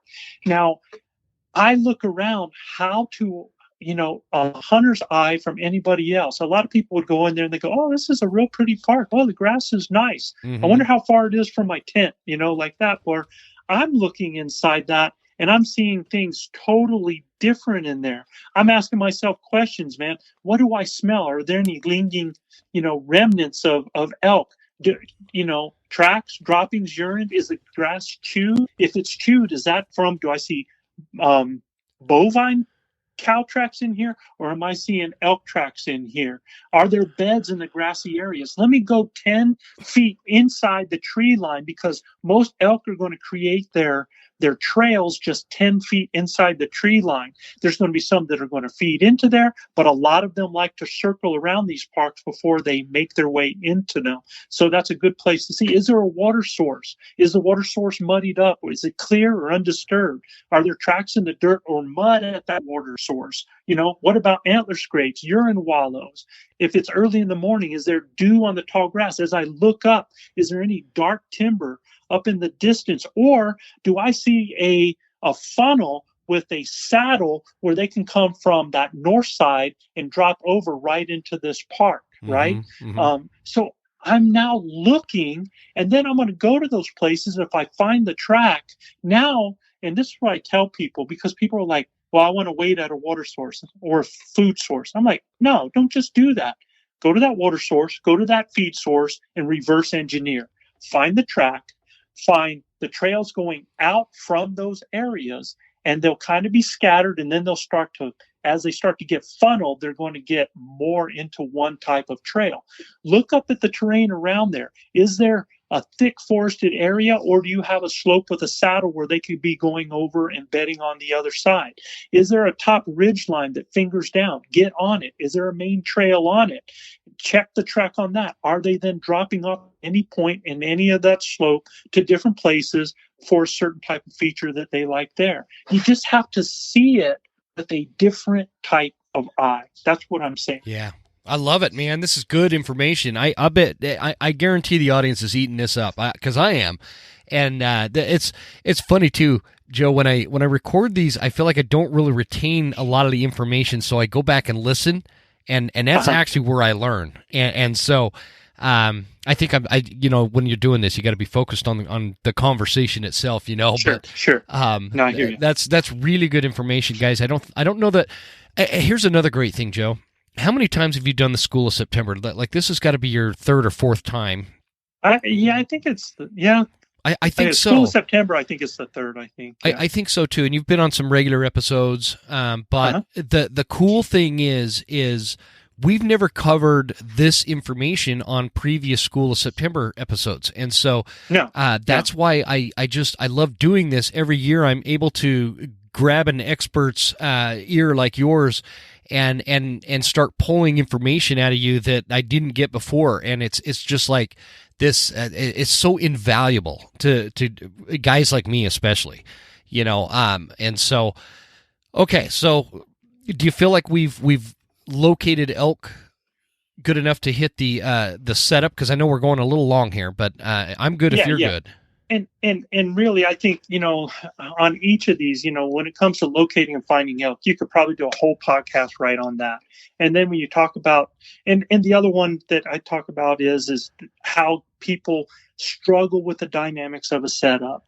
And there's two kinds of setups. There's a static setup and there's a dynamic setup. And the static setup is like when you are doing your cold calling, or you're doing a sequence, or you're trying to paint a portrait, and you're actually getting to pick that area. You're selecting the best location, and for you to set up to have an animal, whether they're talking or whether they're coming in silent, to where they're going to have to show themselves within your effective killing range in order for them to be able to see you. That's what's so critical about that static setup. But understand that. Yeah, can I ask something about that? When because I think that can be a really effective thing, but I always screw it up. They always come in from a direction that I'm not expecting them to. I don't know how many bulls I've lost because of this, where I'm looking around and I get into an area where my senses are telling me, whether it's sight, scent, sound, or all of the above. My senses are telling me that there are elk in the area, and specifically there are bulls in the area. And, generally if you're finding cows in September, there's going to be a bull around. And so what are you looking for when you're in an area, you've located some fresh elk sign, there's droppings, maybe there's a rub, there's, just it smells real elky, that real musty, you could just, and a lot of times, guys that are listening, you could just feel it. You could just feel it. That there's elk there, because it's not just the visual and smells, the sign that you're picking up on. I don't know. Maybe I'm the only one, but I don't think I am. I get a feeling. I know that in my gut there's going to be elk in this area. Right. Well, your gut's coming off experience, Jim. I mean, it's coming off of everything that you've had, and because you're relating other information that's giving you that gut feeling. Because it's like, I'm not going to be waiting on the edge of a park because I see fresh sign and fresh droppings at 11 or 12 o'clock in the day. I'm not going to do that because those animals aren't going to be there. They're not going to be in that situation down there in the flat that time of day. So if I'm getting that gut feeling then just because I see something fresh, then I'm wrong. They're going to be up near in their bedding areas. They're going to be up there in more shaded areas, especially if it's hot, right? Yep. Now, so that's that late gut morning, that midday type thing. So you have to relate that as well. So that's a good point. You're taking that type of information. I'll give you an example. My buddy and I, we were on a hunt, and Cole Wilkes was hunting with me, the Flatlander, and we it was mid-morning. Things were starting to warm up, and we came to an area that we were kind of on this upper bench, kind of a flat type level that created a pie shape kind of arena that dropped down the mountain. It kind of, it just kind of went out like a drainage, and down below it was real thick in aspen. It was nice and cool. It had all the cover, and down below had all these feed areas down below. So it was the perfect bedding situation where we found it, right? So it was that type of deal, and we're catching scents. So what we do is we're like, man, this is perfect. And what else are we going to do right now? Let's pull a scenario right here. And so we started pulling on just this little scenario, just having a blast with it, having fun. It just started out as being a couple of elk, introducing some cows and two different bulls, him being one, me being one. We start to escalate. We do all these different things. And next thing we know, we got a bull that comes in and walks. Now, he happened to be a spike at the time. He couldn't shoot that booger, but he walks by us at about 10 feet, man, and just comes into us. And it was, for the guy that we had with us, we had a buddy with us, it was like the experience of a lifetime. And I think we'd only been doing that for about 10 minutes. And sure enough, he came up out of his bed, out of that area. It had all the signs, it had all the possibilities, and it was something that we work. Now, when I am doing that, if I am working in that morning time when everything's in its bed, I'm going to be in near those bedding areas, and I'm going to be downwind from those bedding areas. And if I catch those scents, like you said, that musty smell on there, now I get to pick what I want to do and see if I can pull something out of that bedding area, right? And I'm going to give it, it's midday, dude, so I'm going to give it half hour, 45 minutes to an hour working that, and I'm going to be very patient. I'm just a couple of sounds, let them hear it, then I'm going to do a little bit more, then I'm going to add to the picture as we're going, and I'm going to do it in the way that I have visually seen other elk act. I'm not going to try to speed it up. I'm not going to try to rush it. I guess that's why they call it a slow play. Yeah. It's the same when you play poker. Sometimes you can slow play somebody at the table, right? And you don't just hit them right away. On the Blue Collar Elk Academy, you kind of demonstrate that, don't you? What you kind of refer to as a slow play, because everybody has a little bit different take on them, and there's that's what I love about it. There's lots of different ways, but what I was referring to in terms of my question is when I've done that, I've been really successful at calling in elk, and I'll get them coming in, but I have it in my head that they're going to come from down there because I see this really good elk trail, and so I'm set up on the other side. So what are you focusing on? Go ahead. After you've done some of your calling, what are you focusing on sense-wise? What are you looking for? I'm not looking so much as I'm listening. Okay, that's exactly, that's where I'm at. In other words, when I'm saying what are you looking for, I don't mean necessarily visually. I mean, what is it that you're wanting to pick up? And I want to pick up for me. Are you asking me, or are you going to just answer? Yeah, okay. I'm asking. Well, for me, I'm listening for a stick snapping or a slight moan or a huff. I'm at, that stomping sound. But sometimes what really surprises me, where they catch me off guard, is how a 700 or 800 pound freaking animal can be so silent in such thick brush. And so they always come in either to my far right or behind me.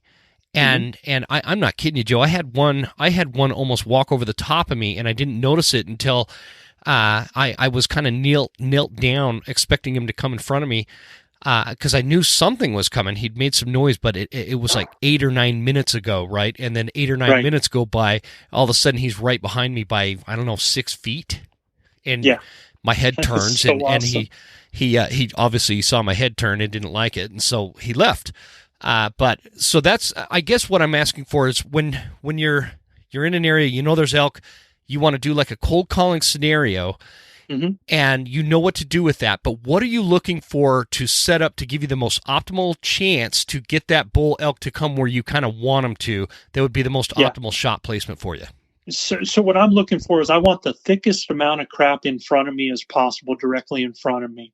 If I've got the wind, if I've got the wind that's coming in my face or crosswind or anything like that, I want the thickest area so that that's in front of me, so that I have critters have to come on any side of that to be able to locate me. I'm looking for those shooting lanes through the thick stuff, and I want that thick stuff at least, minimum 30 yards out there, and as thick a wall as I can find in vegetation, if possible, Jim.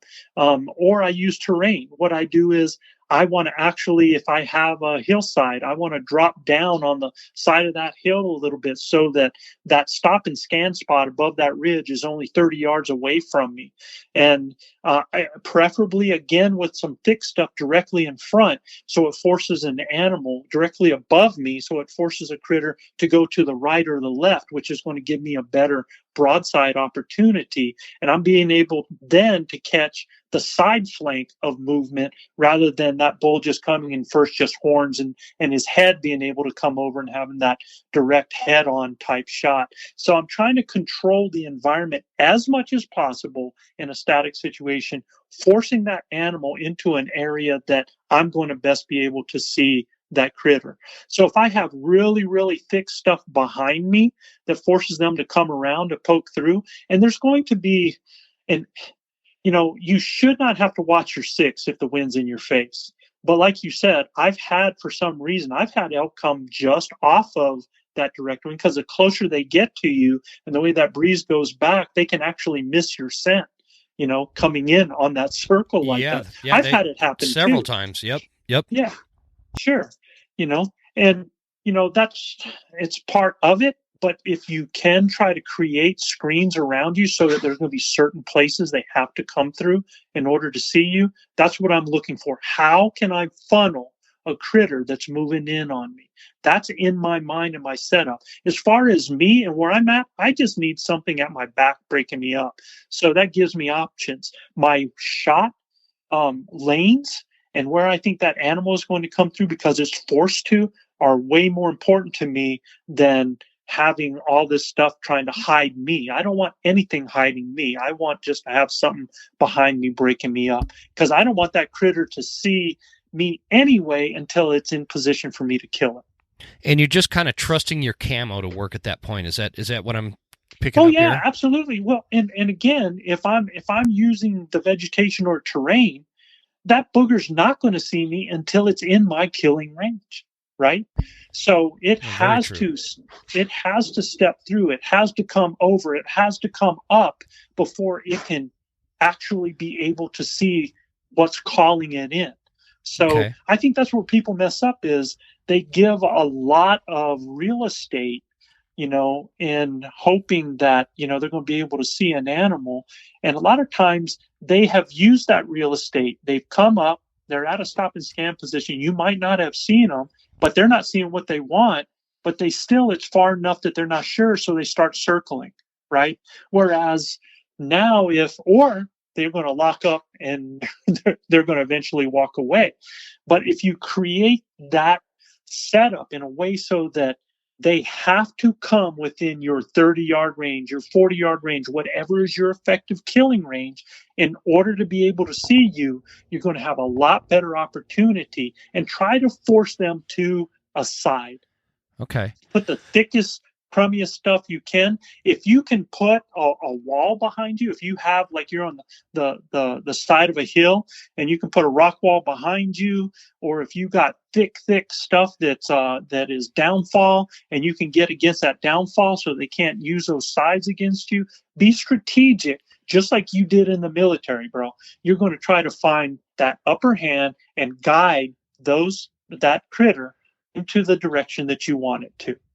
And good stuff, man. That's the best thing I could tell you. Yeah, no, that actually really helps me. I think I was kind of doing it where I was trying to maintain the I guess key takeaway for me. I was trying to maintain like the same elevation as where I thought the bull was going to come in, versus where there's two circumstances I could think of where if I would have been a little bit down lower, and I could have got a shot off before that scent, because this, a lot of times when I'm doing this cold calling stuff is actually, that midday time. And it's a really good time. If you know where they're bedded down and you start doing a cold call setup, the bulls get antsy. They want to see what's going on, and so it works really well.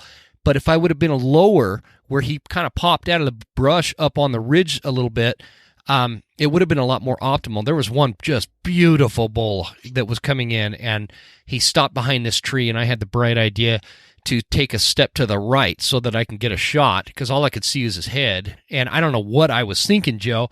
Like, obviously he could see me, and, man, he took one look at me and was gone. And so, okay, so that's a cold call. And down. Let me tell you now, go that ahead. That changes, dude, because if you know where the critter is, like you've put elk to bed, you followed a herd and they went to bed, and now you're choosing your setup off of them from, 100, 150 yards away. You have an idea where they're coming from. Now, you don't have to worry as much as about them circling. It's generally going to be that same level. Then you want to make it easy for them. But if you're not sure where it is, or hide your stuff for effectiveness, I lost you there use for a the minute. terrain. Oh, I'm sorry. I don't know if that's my phone or your phone. Anyway, I'm not sure. Cut out there just a bit. What I'm saying is if you put them to bed and where that bull's bed bugled, and you heard those cows, and and you know they're in a location, well, then your setup oftentimes is going to be that same level to make it as easy for him to get there, unless you can't use the terrain for the vegetation for your setup. If it's one of those open areas, then your only choice is to use terrain, because you want to make sure that elk is not able to see you until they're in that effective killing range. Gotcha. Okay. So let's shift now to dynamics, or a dynamic setup. And I'm assuming this is, you're defining this as you've got a bull answering every bugle, you're calling him in, and whether whatever the case is, whether you just got him fired up and pissed off to fight, or he's coming in as a lover, we've covered all that kind of stuff. Yep. What do you define it as? So it's exactly a dynamic setup is, and there's a lot of people that once they hear an animal, because they don't know how to deal with the response, a lot of people, they hear a bull respond to them and they start setting up, right? And instead of, and they'll hear it from 400 yards off, 500 yards off, and they're setting up instead of closing. I used to do that all the time, man. All the time I used to do that. Exactly. I will tell everybody listening right now, I want you to take how aggressive you think you are, and I want you to triple that, man. I want you to take some risks. I want you to move in places that could possibly blow an animal up. But what's going to happen is you're going to end up putting yourself in better situations where you have opportunities before you lose that opportunity. I am extremely aggressive on moving in on critters. Now, okay. I'm not. There's a time to speed up and slow down. I'm not stupid about it, but I am, compared to what most people do, I'm very aggressive. Right. I just want to reiterate what you just said there, because I think that's a super huge key takeaway. Take how aggressive you think you are and triple it. Yeah. Okay. I would totally agree with that. So I'll tell you a situation. I had a hunter with me that I was guiding, and we got in the middle of a convergence of a group of elk, literally seeing elk around us on each side and to the front. We are in amongst them. I'm seeing legs moving underneath the jack pines, and I have a bull that's bugling up ahead of us. And I tell him, I pat my rear end, telling him, I want you staying on my rear end. And we're starting to move forward. And he goes, aren't they going to see us moving? I'm like, how do they know our legs are not another elk, right?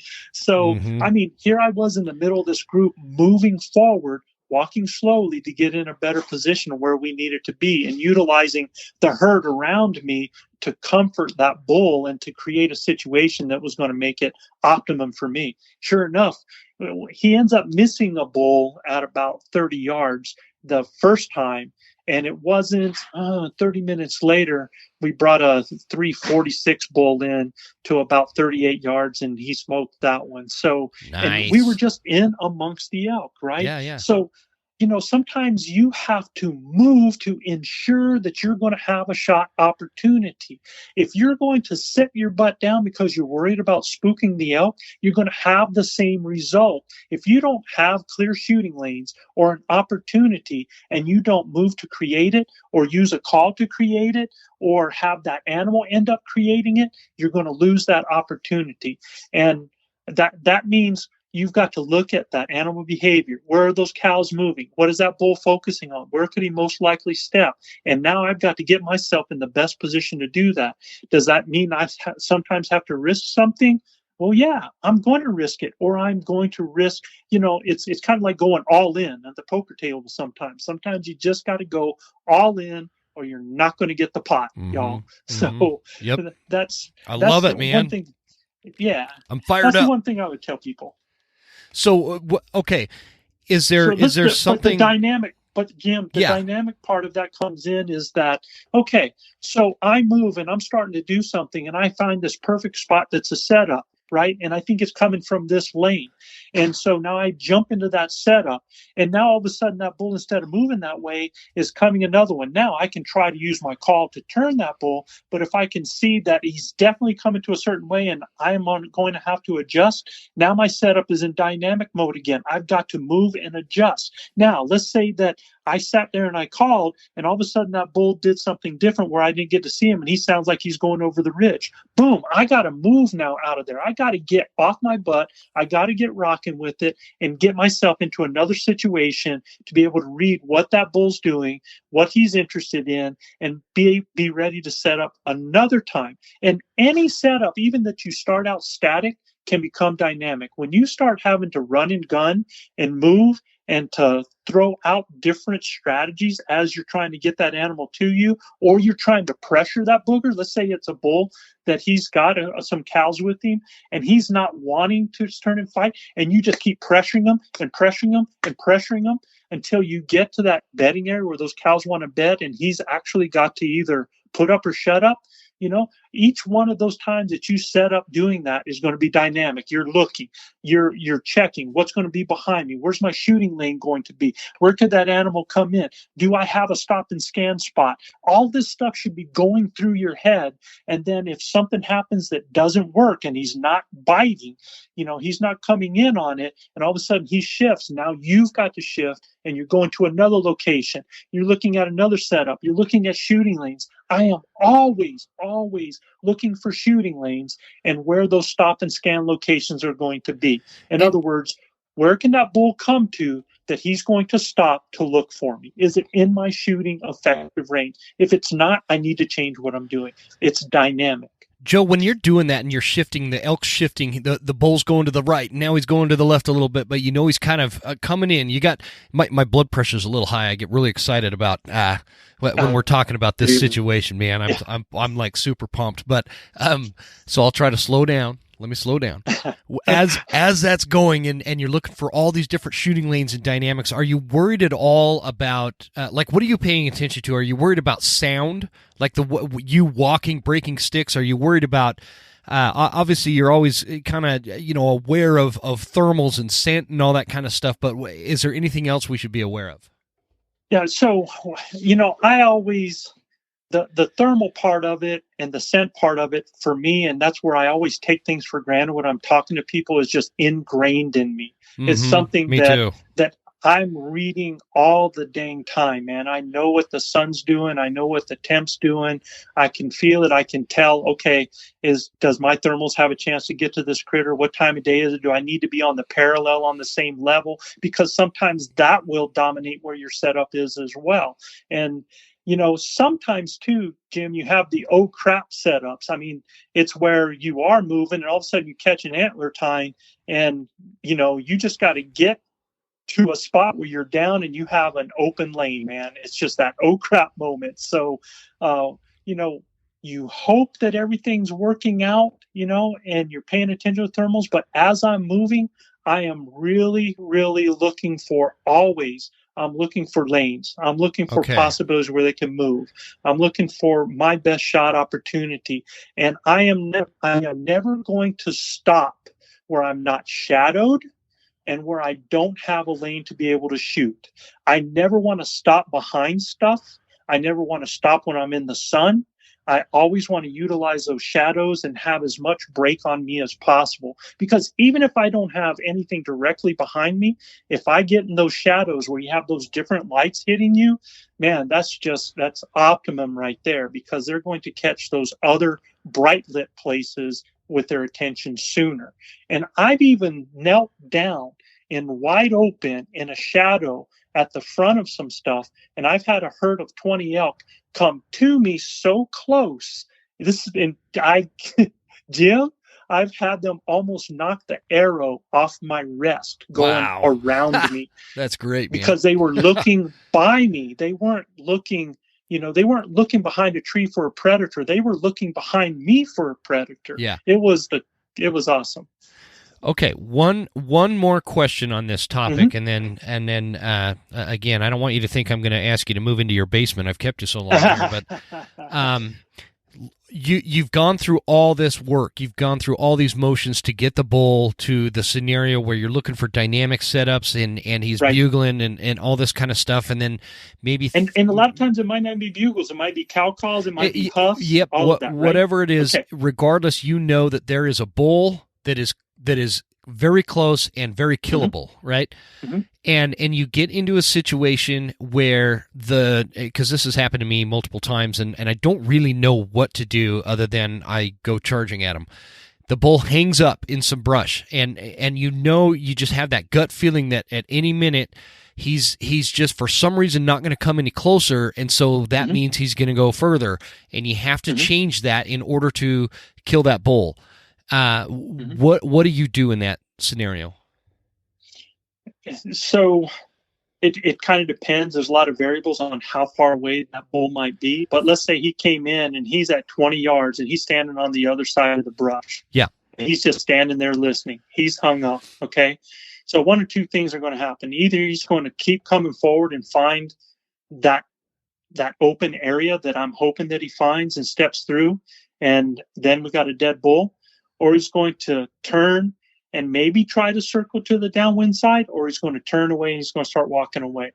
If he starts to go to that downwind side, I'm immediately, now if he's that close, if he's at 30, 40 yards, if he's out to that 60, 80 yards, that changes what I'm doing just a little bit, because now if I see that he's hung up and looking in a certain direction, my go-to with that is, especially if he's looking off and I need him to come to a certain way, I wear a flexible grunt tube that I have behind me, and I will actually steer that bull by throwing a real light cow or calf call back behind me in the direction that I want that bull to come. If that bull is still 60, 80 yards out.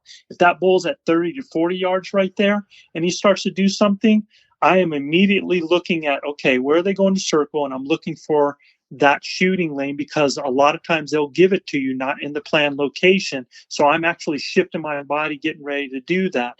If I see that that bull is, I let him walk. I let him go, because now he's not sure. He hasn't seen at the point, but he came to a certain point. So what I'm going to do is I'm going to let him go. And then I am going to move up past that last screen that he was, use that now as my back screen, and I'm going to throw my call again back behind me that he was looking for in the first place. Because generally elk that have gone to a certain point that hang, once they go and you do that, they will come back generally the same amount of distance they went before. So if I just go and let him know that, hey, it's still up there, but it's further in the screen where you didn't see it, I might get that bull now to come back over. Hopefully there's a rise or there's thickness. Again, I'm looking at their new spots. I'm again looking at those shooting lanes, but I have now moved forward. And when I move forward this time, I did it silently. I didn't want him to think that there's an elk closer than what I'm trying to portray back behind me. So what I want to do is, again, I'm just going to let him walk, and then I'm going to re-pull that animal back into an area he's already felt safe. Awesome. Man, I'm pumped. Let's do this. I'm going to come. I want to come hunting with you, man. Let's hook this up. Yeah, well, now wait a second, Jim. Now, this is where I'm going to call you out again, because I heard you on, I'm trying to, who you just had on the podcast. You were just talking to somebody, that needed a mentor. It was a guy that, what was his name? It was a fantastic, I loved the show. And I'm actually going to try to pull it up right now and to see, I'm going to go ahead and plug this, because it was really a fantastic show. And it's not something that, The Code of the West with Chris Hunt. Oh yeah. Right? Yeah. That was Isn't he a cool dude? Oh man, what an incredible piece. I just enjoyed listening to that. But Jim, during that show, I heard you tell Chris, yeah, I have so many people. I tell them, I'd love to hunt with you. I have no intention to hunt with them, but I tell them that I'd love to hunt with them. Oh, man, I did say that. No, I'm talking, that's a little different, though. That's a little different. You know how it is. I've got all these guys at work that are like, oh, I'd love to come hunting with you. And, oh, yeah. Hit me up kind of thing. And, I'm kind of a loner. I'm kind of a loner when I go hunting. I like to be, I like hunting alone. I like it just being all on my shoulders to be successful or not successful. And, and I hear you. Everybody's got a little different thing. You were talking earlier about the camaraderie aspect of hunting, and I think that's a beautiful thing too.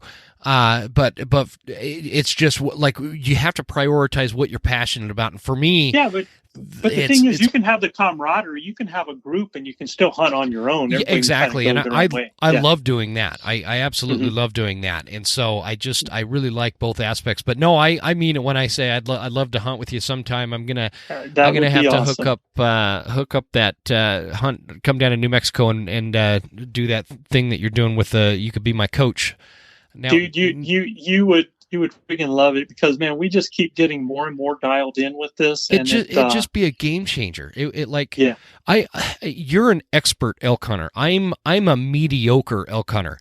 And what's funny about that is I think that I have a lot of theoretical knowledge when it comes to elk hunting, and I'm really good at calling them in, but there's holes in my game that affect me, and those holes cost me every season, and so that's what I want to fill those holes, and so I'm deadly serious, man. I'd love to pencil if you penciled me in for next year or whatever, because obviously this year it's too late, but we'll work that out later. But this has been Jim, great it would information. Be an honor to have you in camp, dude. Man, I need to tell you, it'd be so freaking awesome. That's easy to say when I'm 1,000 miles away, brother. When I get there, no, absolutely. Could you imagine?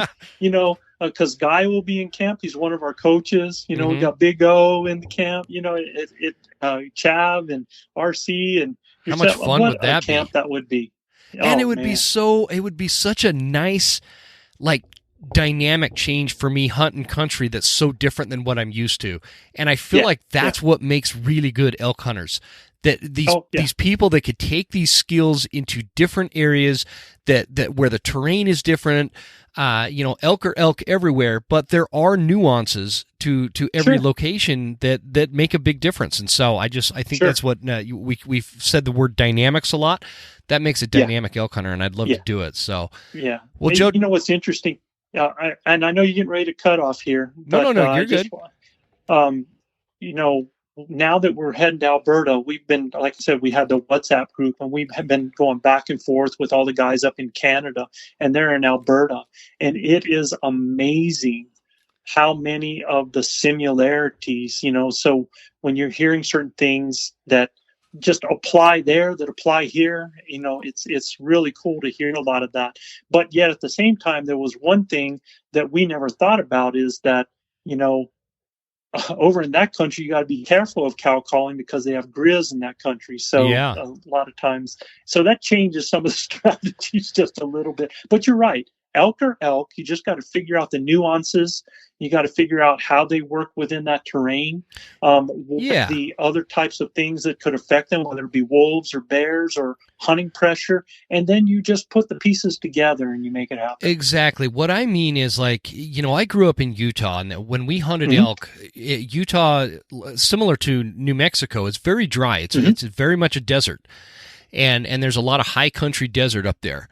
And so your real focus is, you find the water, you're going to find the elk. Where up here in North Idaho, and even in western Montana and eastern Washington, water is everywhere. You don't need to go locate water. Water is everywhere, which means the elk can be anywhere. But once you find them, there's no real difference in the way that in which they behave. And respond to calls and anything like that versus in Utah. The difference is you just if you're hunting in Utah and there's no water around, you're not going to find any elk. You have to go elsewhere, and so that's what I'm talking about in terms of the difference. And their morning pattern might be a little different because it's so water focused somewhere like that where it's not here. And I think you're going to find that in Alberta. Yeah, we have a lot of people that struggle when they come down to southern New Mexico in the Gila because it's all of these type of just rolling hills, down there. Yeah. And so, it's not like the elk are going up high.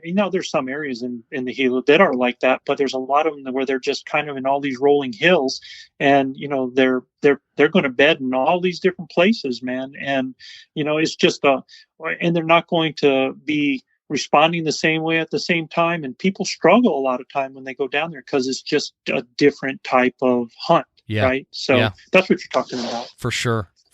I love it. Well, Joe, tell everybody everything they need to know about finding the Elk Academy, your coaching service, all your social channels, anything you want the audience to know before we call it a day. Yeah. So, we also do the Blue Collar Elk Hunting podcast. People can find us on any of their podcast app. We like it when people use Apple Podcasts and give us reviews and rate us on there. We want to find out how we're doing. And that show has a lot of different facets to it, and it's a little bit different. It's a crew most of the time, or we do a couple of insights type things. But I like your shout outs. Yeah, so I appreciate that, man.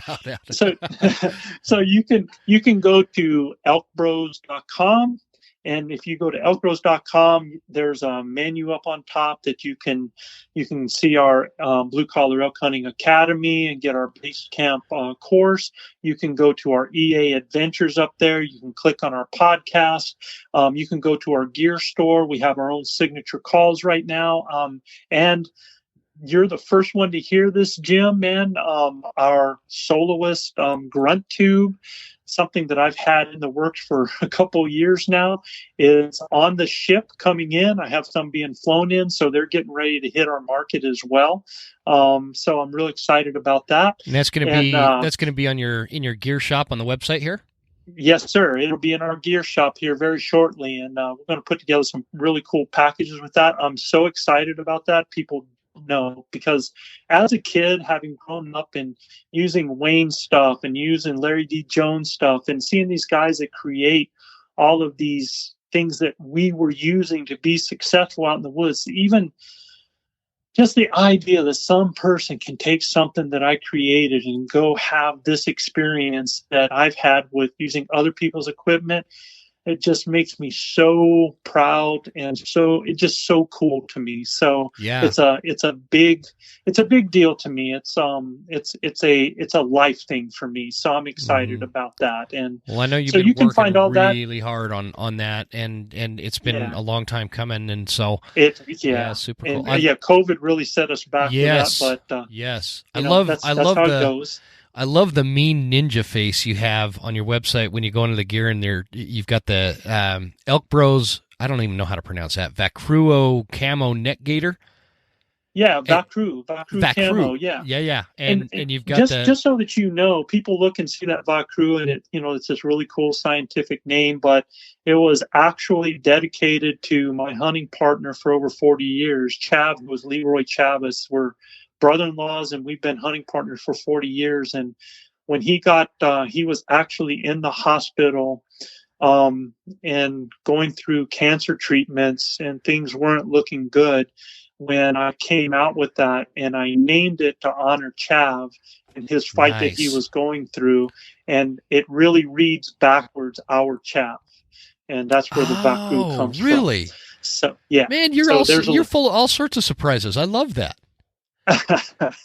And and cool. And when you see the logo, the Elk Bros logo, that's me and Chav actually, and that's from an actual photo.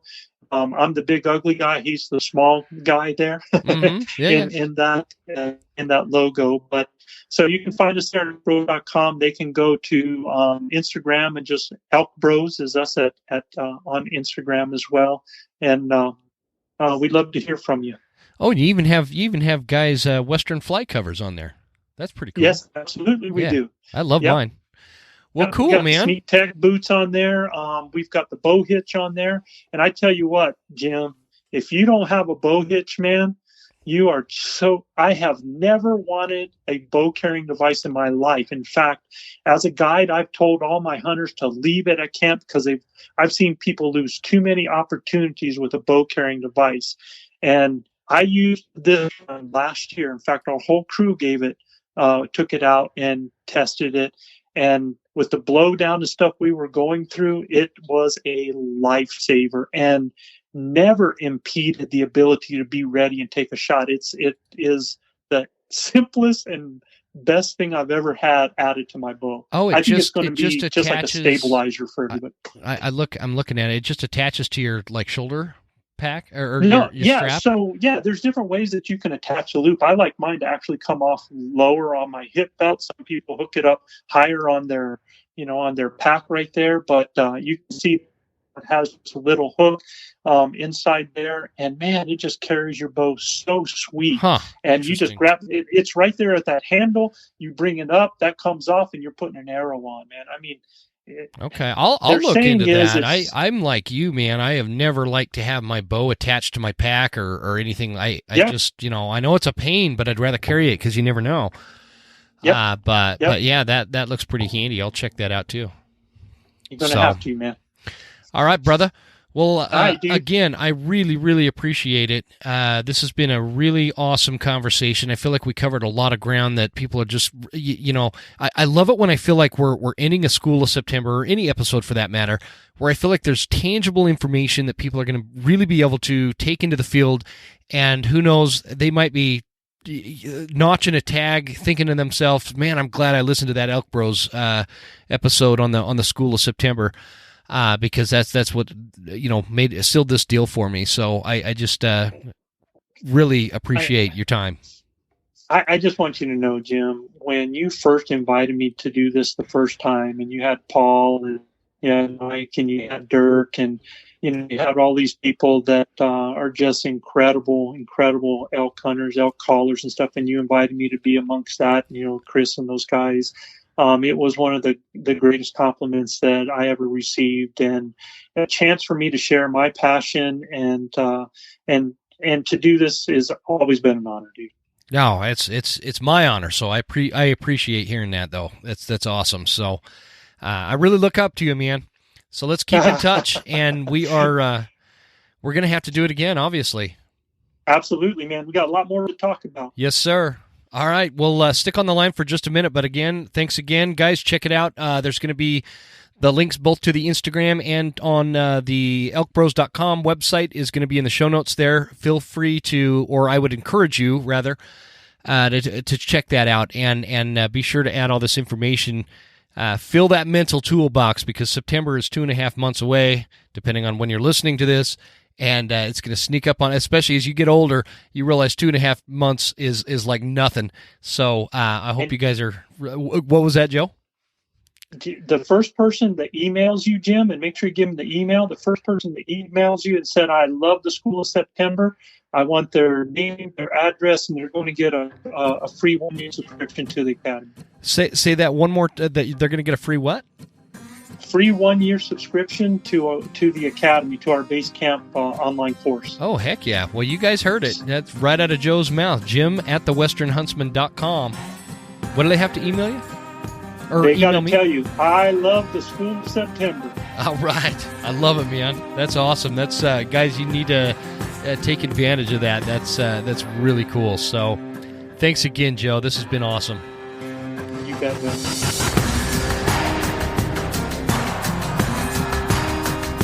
You made it. That's the end of the episode. Thank you so much for tuning in. Please make sure you're following us on Instagram @TheWesternHuntsman and write us a good review at Apple Podcasts. Thanks, guys. See you next time. Stay Western, and I'll see you on the mountain.